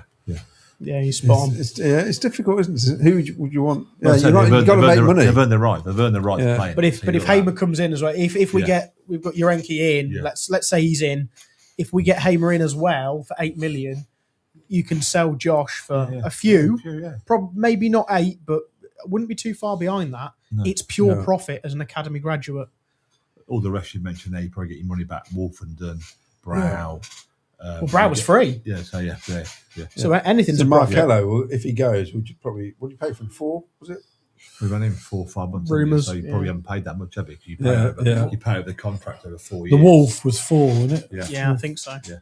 Maybe that again, extras But because you've we got probably not paid promoted. that much. Oh, I've got to say, in recent years, is one of the biggest disappointments for me Wolford. as a signing with the experience he came in. I never Did he have felt enough game time though? I just felt the player he supposedly was. You'd think he'd come in and just get on with it. I didn't see Lativodia played probably beyond what we thought. Yeah, absolutely. Lativodia. Yeah, and I don't think anybody The season expected before, that. You thought Lativodia were probably on his way. He came in when Kitch lost a bit of form, got suspended, Bobby got injured, and Lati came in and did a fantastic job, didn't he? So, that might be because Wolfen did come in and he took up his game. Yeah. So, but it's just because we paid £4 million, isn't it? It's the disappointment, you probably think. Yeah. exactly. Carry on. Who do you think will finish bottom 3? Well, we will do a prediction show over the next couple of weeks. So It's hard to say Work until it. all the signs are done. yeah, that's why we'll do it in It's a almost like couple you of need weeks. to do it after the transfer window. Do it in May. No, well, I think we'll do it next Sunday. Right, Got okay. plans for that. All right. Got plans, got New plans. lads passed his medical, says Darren. Yeah. Michael Fetter, going to be very interesting to see who else from our current squad's being sold, sent out on loan, and who else we're going to bring in. Exciting times, absolutely. We had a lot of good young players poached away from us last few years. Hopefully we can retain them. Well, clearly, I think we will because of the club going in the right direction. Liam Kelly's now, isn't he, in charge? Yes. 21, so that's- Yes. How pleased were you Unbelievable. to Yeah, see good, that? good, Because brilliant, yeah, brilliant. he's a top yeah, top bloke. top guy, isn't yeah, he? he's been looking. He lives in Milton Keynes, Yeah. so I know he was looking for something local. He was a play or whatever, so Yeah. he's 45 minutes away. So Yeah. he was over the moon. Yeah. Over the moon with it. Yeah. So he's a great guy. Mm. So, I see somebody listening from Dallas. Yes. JR. Yes. Paula Collins listening from Dallas. Good news about all the signings. Alam back in the UK on 21st of just in time to face. Just in time. Oh, and that's an emoji. That's an There we emoji. go. That's why I was like, who's Fantastic. orange? Mrs. Christmas says Richard will not be inviting Claudio to his box now. Wow. We'll have a chat got- about that in a I'm minute. got- That's what I'm bringing up. That's what I'm bringing up. Get ready. Greetings from Dublin. James Butler. Who do you think will leave the Sky Blues this season? Well, we've been through a little bit of that. Realms of Possibility says, can we oil the squeaky chair next podcast? It's just Rich, honestly. It's fine I'm when new Vicky to was it, there. yeah. This is me. Yeah. I've spoken to a few Premier League players who played in the Championship. And they said it's physicality in the Premier League. People don't understand that don't play. There you go. Maybe it is. Who's the bloke on the right? Looks familiar. Come on, we've name dropped him. Tino Anjorin, currently on loan at Torino. Oh, yeah. There you go. is So he that's still- where he's gone. Is he still at Chelsea then? Do you think? Must be, yeah. It's Possibly. incredible. Yeah. Oh. Not injured. And that Transfer News Daily posts loads of Coventry transfer news on Twitter. Must be in the know. There you go. We caught up.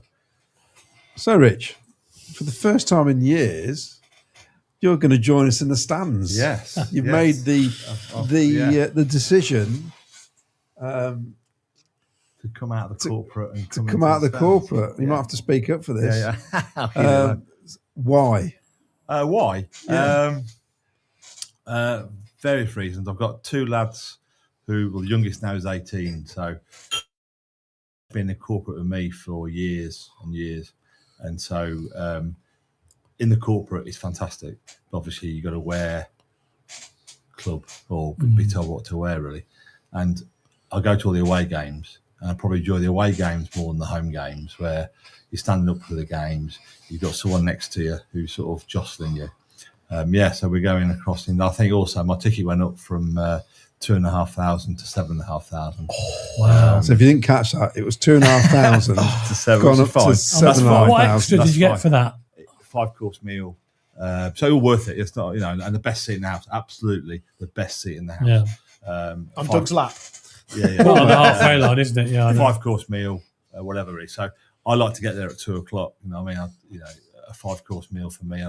I'm not really into. I do enough corporate stuff, so to get there that early and enjoy it just wasn't really for me and the 2 boys really. So no. It's and I think they've sold out for the 7,500, by the way. Wow. So you will find people that want to go and enjoy it.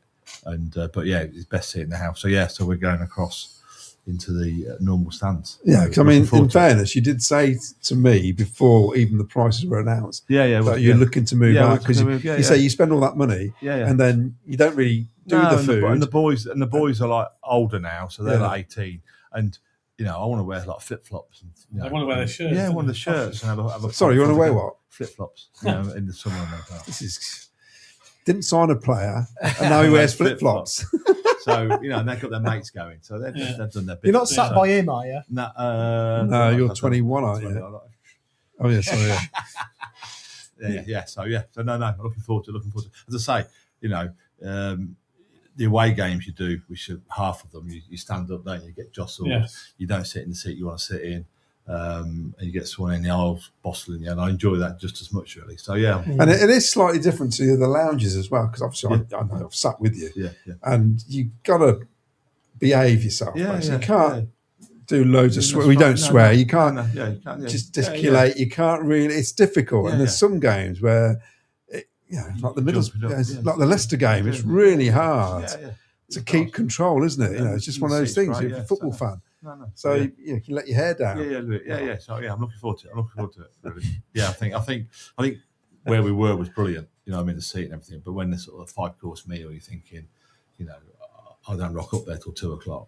And I'll still be eating full time. The cheese and biscuits. That's no just. You know what I mean? So, and you're not entertaining like you would have done years ago. No. So That's I've done enough. I've done enough stuff like that. Really. So no, it's been brilliant there, and to sit there last year was brilliant. To see the trophy lift. So never had a box, always sat out. So look forward to it. Fair play to you. Now we're all going to Arsenal, obviously. If we get the tickets. Well, we will get the tickets. We will. But hopefully things change, because on the last pod we did, you sort of explained, because we just thought 1,500 tickets, the way the club announced it, don't worry, if you've got 1,500 tickets, you'll get the tickets. So we just automatically you've got 24 hours. Yeah, but that's changed. Yeah. So it's the same sort of style as it has been over the last couple of years. You've got a 2-hour window until it moves down to the next points bracket. So it's no different to what we're used to. So if you've got between 1,500 if you've got 1,500 or more, like we said, there's 2,937 of you. You've got 2 hours to buy your ticket. Otherwise, someone else has got a chance. Is that different though? Because before, was that not spread? When you say it's no different, you've got those 2 hours where you've got 2,900 people to buy 3,000 tickets. So was that different to last season? Yes, because it was staggered. It started higher and it staggered over. So the top couple of brackets, in theory, they had their 2 hours plus we wouldn't have sold out over the next 4 or 6. So you had more time.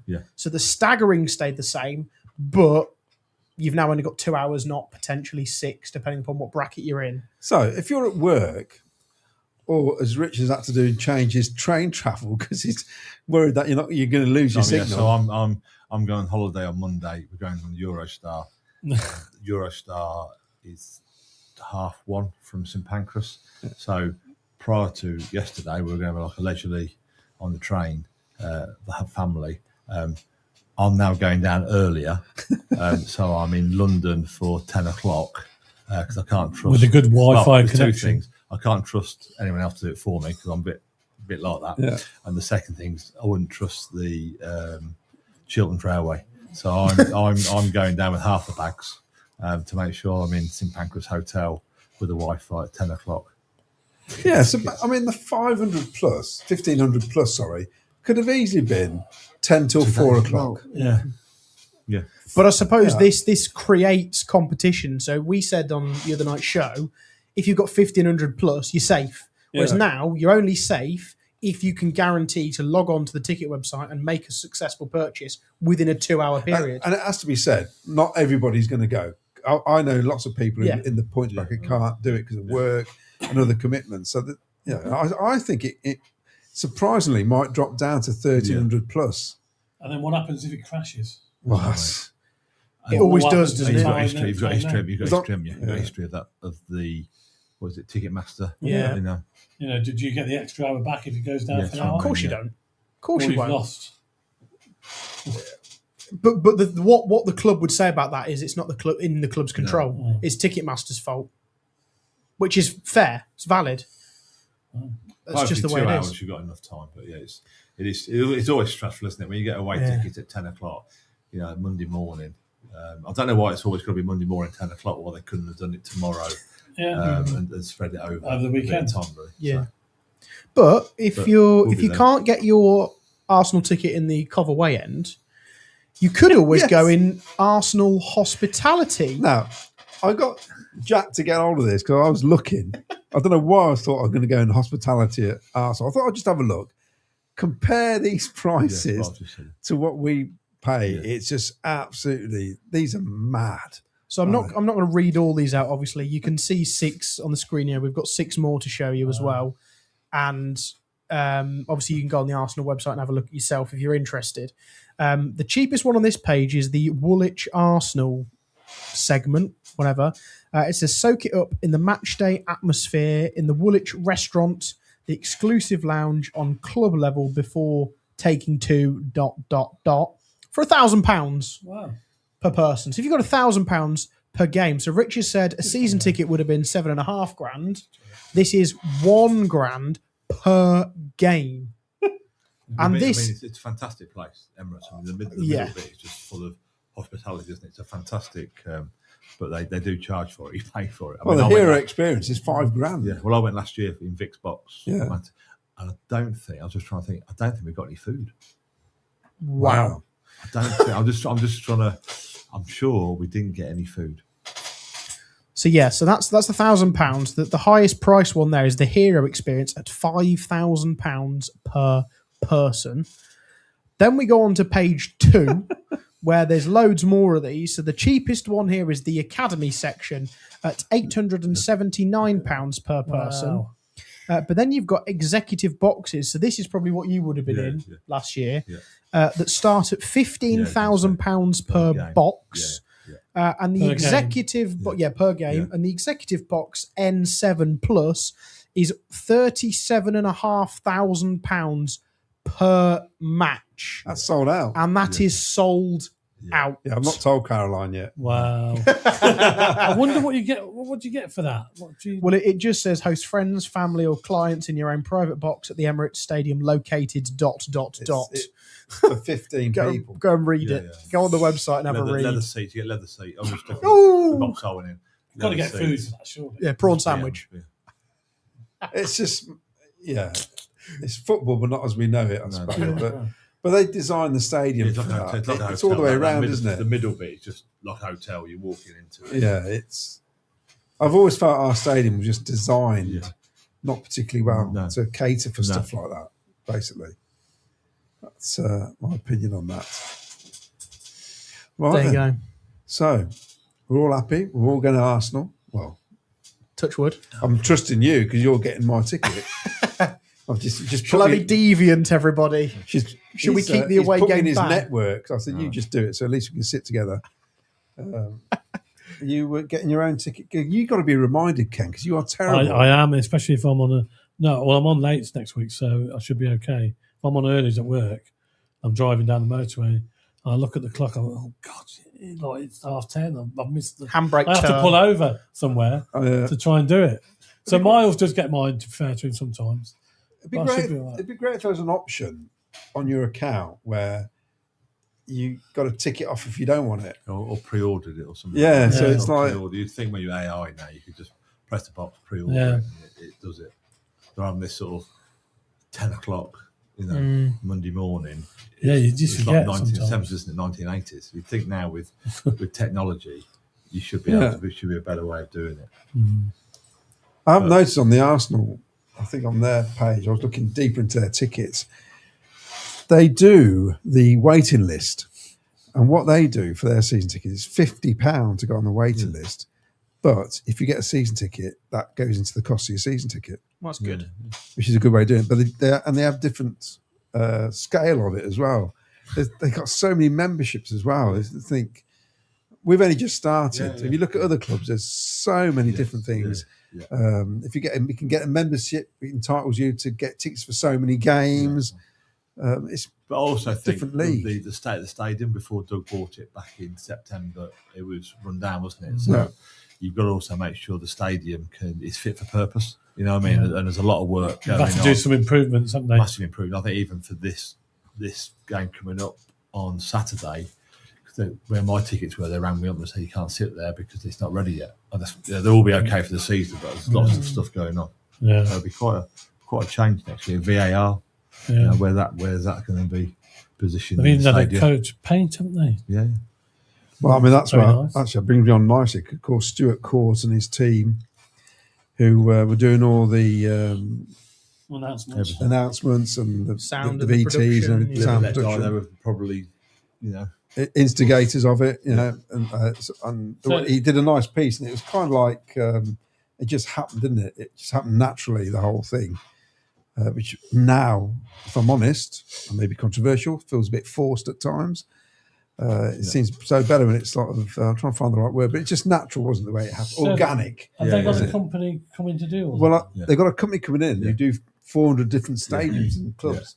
It's like, I think because of VAR and everything else, they've had to bring big boys in, basically. So these are full-time. I think, was that voluntary, the stuff they did? I doubt. No, they'd have been employed. Interesting to find Is out. JD Stuart. still doing the announcements? Well, yeah, I Yes. think he is. Is he still doing it? So, so what do you think, Rich? I think it's just the Well, way of the it's world. way of the world, isn't it? Way of the world, I suppose. I suppose you only question it. Why do you do it 2 weeks before the start of the season? Yeah. Why not do it? But Because contracts would have run out at the end of July, wouldn't they? That's the thing. So that's, but it's happens, doesn't it? You know what I mean? And you got to go up. You don't know what's going on behind the scenes. Technology, Maybe they have to play certain songs at the game. I hope not.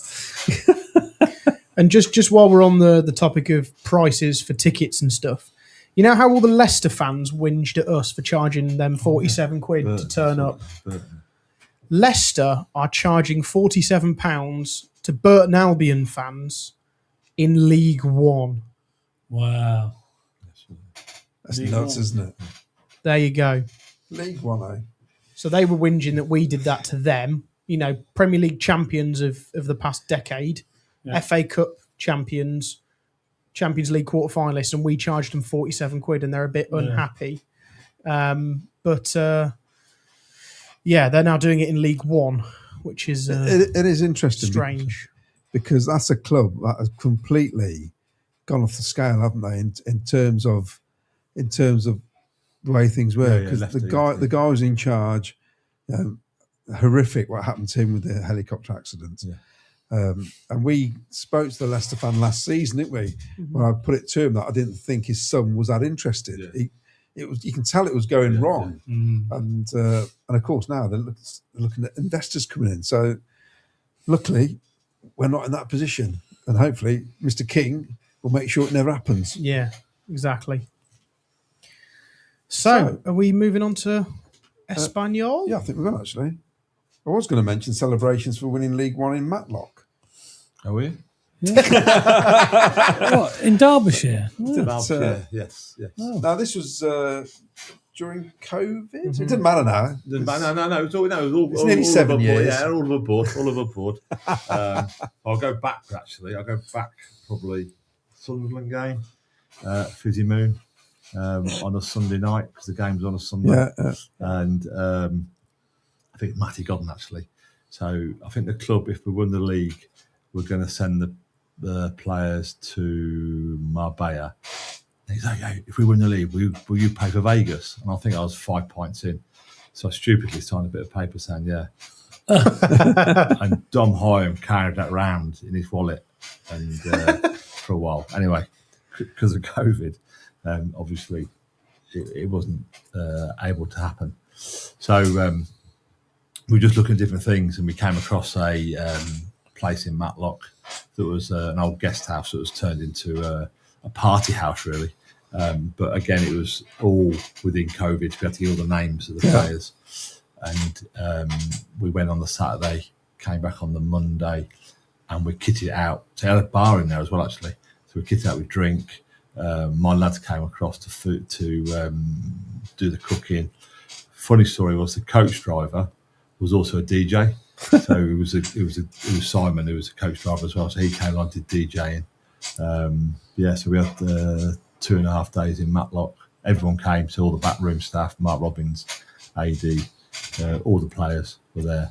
And on the Saturday night the police arrived because it was then where it was zoned. Remember, it was zone 1, 2, and 3, and we were all above board. We had all the names done properly, so it was all done properly. Yeah, so we had 2.5 days in Matlock. It was good. It was good. It was good. It was good. It was Another funny. party I wasn't invited to. It was COVID. Yeah. So it was all no phones allowed. Nothing. All phones kept. So nothing came out either. So it never happened then, did it? No, never happened. It never happened. Well, I remember happened. I interviewed Matty Godden about a year ago and said what went on. He did name drop you. Oh, Matlock. Yeah, well, he name dropped you Yeah. and said that he got the call from Mark Robbins and basically left his wife and young child in Essex and just got in the car and drove. Yeah. So packed a suitcase, took him 10 minutes because he lived the furthest away. And he just bombed it. That was on the day of the Matlock. trophy lift. They went to and they went, on the day they actually found out they'd won the trophy, or won it, they went to Wright, and then they came back to mine. And that was messy. That was like all through the night. They arrived at mine about 5:30. I think the last one went about 8:30 in the morning. Wow. So family came in. Fair play to them. It was all right. Yeah, it was, and we got them picked up in a minibus. So we got them picked up from Brighton in a minibus. If you remember, I don't know if you remember this far. Matty Godden text out to say we'll be in the city centre in 5 minutes. Right. And so when he was driving from Brighton to Stratford, where I live, they made the minibus driver allowed to drive the bus into Coventry city centre, and then because they were all celebrating, they nearly got out. They didn't. They carried on driving to Stratford, so they were that far off from getting out, but there had been a bit of problems. Yeah. So then they came to mine. That was a long night. Brilliant. Do a few comments and we'll talk about Espanyol. I forgot where I was. So Mandeep Singh says about the Arsenal corporates. These are all picked up corporates, not Joe Public. I've hosted games for my company at Wembley. It's an eye-watering amount of money. Aid Luke says Troy Parrott, unknown Republic of Ireland striker, to re-emulate the great Robbie Keane. Only 24 wouldn't be expensive. Cannot believe I've said not too expensive. Christy Hannity watched an Arsenal vlogger earlier from a month ago raving about how amazing Yirenkyi is. Seemed convinced that they'd get him and he'd be better than Declan Rice. Wow. There you go. So that's the sort of crop of players we're bringing in. M. King says, improving the stadium's power grid, I'm hearing, to handle the new VAR equipment and make it Premier League standard. If you could sign a striker being realistic, who would you go for? I don't know. I don't know. This is the problem. There's no striker. There's no young striker coming through at League One or even Championship last year. There's nothing we played against last year that you thought who's affordable and is going to make the step up and improve. And, you wouldn't have said I can't think of his name now. Caleb. If you'd have said a midfielder, who would you bring in? Yeah. He wouldn't have popped into my head. No. And the same as Hadji Wright. Yeah, when he came. Who'd heard of Victor Gyökeres? Yeah, exactly. Gustavo Hamer? Yeah. No one. Oh, exactly. We'll find if that's what Doug wants. We'll find someone. I'm sure. Big Pete says, "Can they please improve the Wi-Fi? It's crap." It isn't normally, is it? So I don't use the Wi-Fi. Well, it is in certain parts. If you're up in the land, we're talking about the stadium. Yeah. Oh, sorry, I thought you meant here. No. I thought What are you on about? Well, they're meant to be. Although, see, when Wasps had it was Vodafone, weren't it? That had a mass. They had that all over the stadium. Obviously, when they left, they took all that. They've just started up again, London Wasps. Someone sent me a thing today. London Wasps have just started up. Wow. Wow. London Wasps it is. Okay, not Wasps. Well, it should London have been Wasps. to start with London Wasps. But that's another story. But anyway, Vodafone took all their equipment with them and stuff when they Wasps left. Yeah. So because they sponsored Wasps, didn't they? Yeah. They didn't leave anything, so that left us with sort of very little decent Wi-Fi. Yeah. I think you get decent coverage in the corporate area, don't you? You should know. Hold on. Oh no, I've been kicked out. Yeah. I'm banned. Me, I'm banned. Yeah. If you come out of the corporate and into the stand, it's a bit dodgy. You can't get a reception. But it needs to be sorted, yeah, definitely. Espanyol, Saturday, we all going? Yes. Yep. Yes. All looking forward to it. Ken, what do you think? Yeah. What are you hoping to see? Who are you hoping to see? I'm hoping to see a couple of the new signings at least that we haven't seen yet. And he must be getting close now to the starting 11 that he wants to play against Arsenal, surely. Maybe, unless somebody else comes in. Well, maybe, yeah, it might be a couple of places still up for grabs, but I think you'll find... I noticed they played a couple of... I don't know, maybe... They played Leicester and West Brom. Behind closed doors. Yeah, Was there a yeah. reason for that? Is that just because of I the think just- I think timings, I just suppose? timing. They're playing with training grounds, and they played Leicester's training ground Yeah, and West Brom's training ground. So I think it's difficult to just to get minutes in, I suppose. Yeah. I think the problem is, Rich, is that everyone's desperate to watch the team play Yeah. at the moment, and they just want to go to friendlies. But it wasn't always the case that you always went to friendlies. No. They used to have behind closed doors a lot. Well, we Yeah. never had home games, did we? Friendlies. No, No, we used to. For ages we didn't do it in the For ages, CC. 2 or 3 years. So who are you looking forward to seeing? What's The centre half, I think. The centre half, I think. Yeah. I think probably early for the other ones to see, but I think the centre half just to see if he's ball playing, how he plays with Bobby Thomas. You know what I mean? If you've got those two at the back who are over 6'4", Yeah. you've got Rushworth behind, who they're used to anyway, so it should be easy for him just to come back in and play. I think that's the one. I think it'd be too early for anyone that signs this week. You might see them at the Monaco game. Yeah, I mean, Espanyol are okay. They're not no, fantastic, no. are they, Jack? So it'd be interesting to see if any of the new players come in and do a Victor Torp. Yeah. Would be fantastic, wouldn't it? Is it a 5:30 kickoff? Yeah, it is, yeah. They drew like- 3-all with Middlesbrough, didn't they, in a friendly? Yeah. Last week. Yeah, they're championship then. Yeah. Oh, we don't talk about that. They're playing Wrexham tomorrow night in the Carabao Cup. I've forgotten this Carabao Cup over the week. 4 days of Carabao Cup matches. How is it? Yeah, Ridiculous. Yeah, Friday they've to changed it Monday. this year. They've had- All right. Instead of having it midweek, they're having it at the start of the season, aren't they? Yeah, look, I don't think this is about results. It's about performance. You know, like take the Sheffield Wednesday game that ended up 0-0 that essentially cost us promotion on that day. The performance was fantastic. We just couldn't hit the back of the net. If we could produce something like that, chance creation, threatening, solid at the back, I'm happy. It could end 0-0 as long as we give it a way better go than we did at Northampton. It's all about performance. It's all about gelling the players, and just getting the fans on side more than anything. I don't expect us to go and win either of these games by a significant amount. We might edge them. But look, 2 years ago, we played Monaco behind closed doors and we got battered 5-0. You forget about that, don't you? So it will be very Yeah, interesting yeah. to see next week. We'll probably start a similar starting 11 to who will play against Arsenal. It'd be very interesting because, they're an established League One club, Champions League football regularly. How we compete with that. If we can go and compete properly with Monaco on every area of the pitch, we will compete with Arsenal on every area of the pitch. Yeah. Can you imagine the reception Rushworth's going to get for that game? Yeah. I'm told we've only sold about 10,000 tickets so far. Which It's difficult though. It's difficult with holidays. Yeah, I'm not disappointed. I don't know if walking he's up. priced you, but £18 seems a bit steep to me for. But you get 10 Friendly. points, Ken. Yeah, I suppose so. I'd probably, to fill the ground, you could have said a tenner and a fiver for kids. Get 20 points for the Arsenal game. Yeah. Because it's on a Friday. Yeah. Fair play to them. Because it's not weekend. That takes me into the next I bracket. didn't realise that. I'm now into that eventually. We'll do it. That put me up again. Yeah. There you go. Excellent. Right. Should we go run through the bits we need to tell people about, i.e. travel, shows? Yes, so travel. The coach is happening to Arsenal. It's all sorted. If and when you get a ticket, or if you've got more than 1,500 points, you can book now. Just email us info@SkyBlueFansTV. We're leaving at 2:00 from the Old Shepherd. There is free car parking available. And I believe the bar and the restaurant are open from midday. So if you want to get there early, get your car parked, get a pint or two down your neck with a mixed grill or something. That'll keep you going for the rest of the day. And we're going straight down to the ground, so you'll have plenty of time to mingle Around North London. around North London. Might go and see my brother-in-law, he lives around the corner.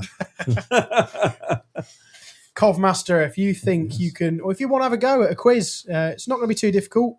It might get more difficult as time goes on, but Claudio, your quiz master, will make the questions nice and fair, nice and easy. There'll be a couple of tricky ones, but a couple of easy ones just to settle you in, I'm sure. It'll all be good fun. There's a prize that we've already sorted out. I can't remember what it is, but we have sorted a prize for that to be confirmed. 2 weeks today, we're at the Stag and Hen for our live season launch event. It's just £3 for your ticket. You get a strip of raffle tickets, you get a chip batch and a sky blue shot. We'll be down there. We'll be getting everyone's views in the audience. So that will be great fun. Vicky's competition, one more week. Get your answers into our email, info@skybluefans.tv. And maybe you can win something again. I've forgotten what the prize is, but Vicky has arranged something.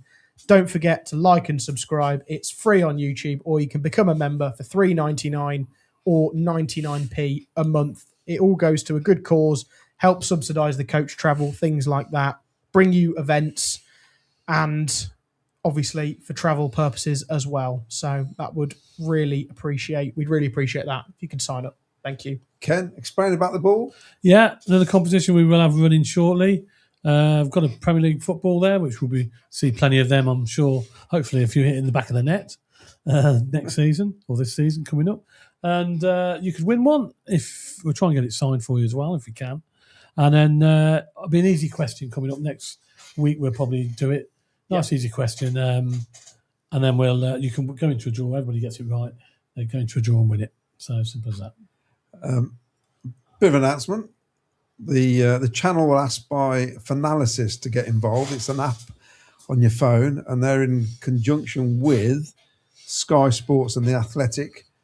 And myself and Miles are going to be, supposedly, the fans that Sky are going to turn to when they want to know something about Coventry City. Oh, brilliant. So it's going to be quite, interesting. So you're not fed up of Claudio. I know. I was watching Sky Sports News last night, and they were talking about Newcastle a lot. And after about the fifth time, I thought, not these pair again. So it's going to be like that, I think. Yeah. But it's great for the channel. And I mean, Jack's done stuff, Ken's done stuff with Gordon Strachan. Yeah. So it's nice that we're getting recognised outside of. Well done. Cheers. I think Sky doing a documentary as well. Sky doing a documentary on Coventry. Which I believe. Are you allowed to say anything or not? I just said it enough. I've been told, but I think that's out. Yeah. But they've done a lot of work. That's about the history of the club, not history of the last 4 or 5 years. And they've interviewed loads and loads of people on that. So I think that's out around the Arsenal game as well. Oh, cool. Do you want to read 2 or 3 comments before we wrap up? Yes, and don't forget, if you're not fed up of Claudio yet, you have the History Podcast with Joe Elliott. Part 1 and Part 2 is now out for members. 6 o'clock tomorrow night. CWR on the Fancast. There you go. Like to mention CWR?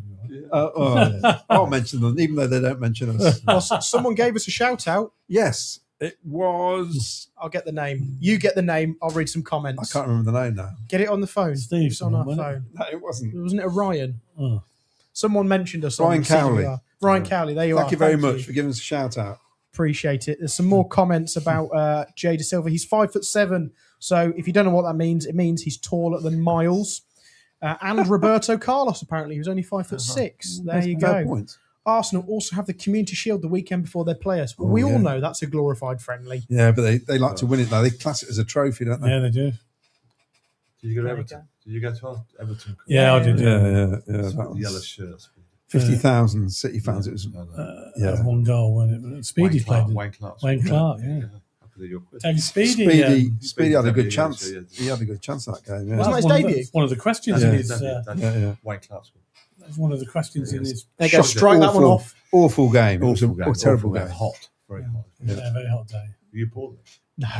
We turned up, got there, parked up near Wembley, couldn't find anywhere to park. Because imagine 50,000 Cov fans going down. It's chaos. And this guy says, "Do you want to park on our drive?" So we parked on his drive, and next thing you know, we're having a picnic in his front garden. Brilliant.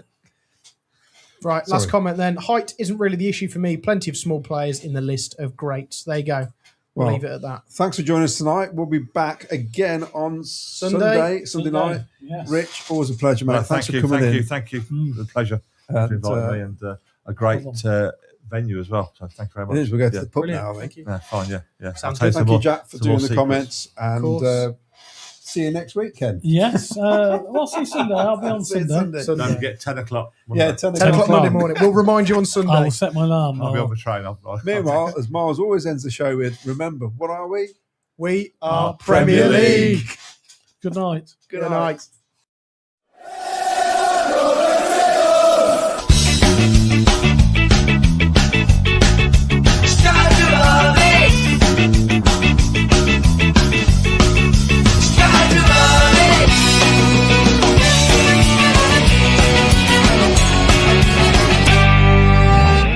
Sky Blue Fans TV. For the fans, by the fans.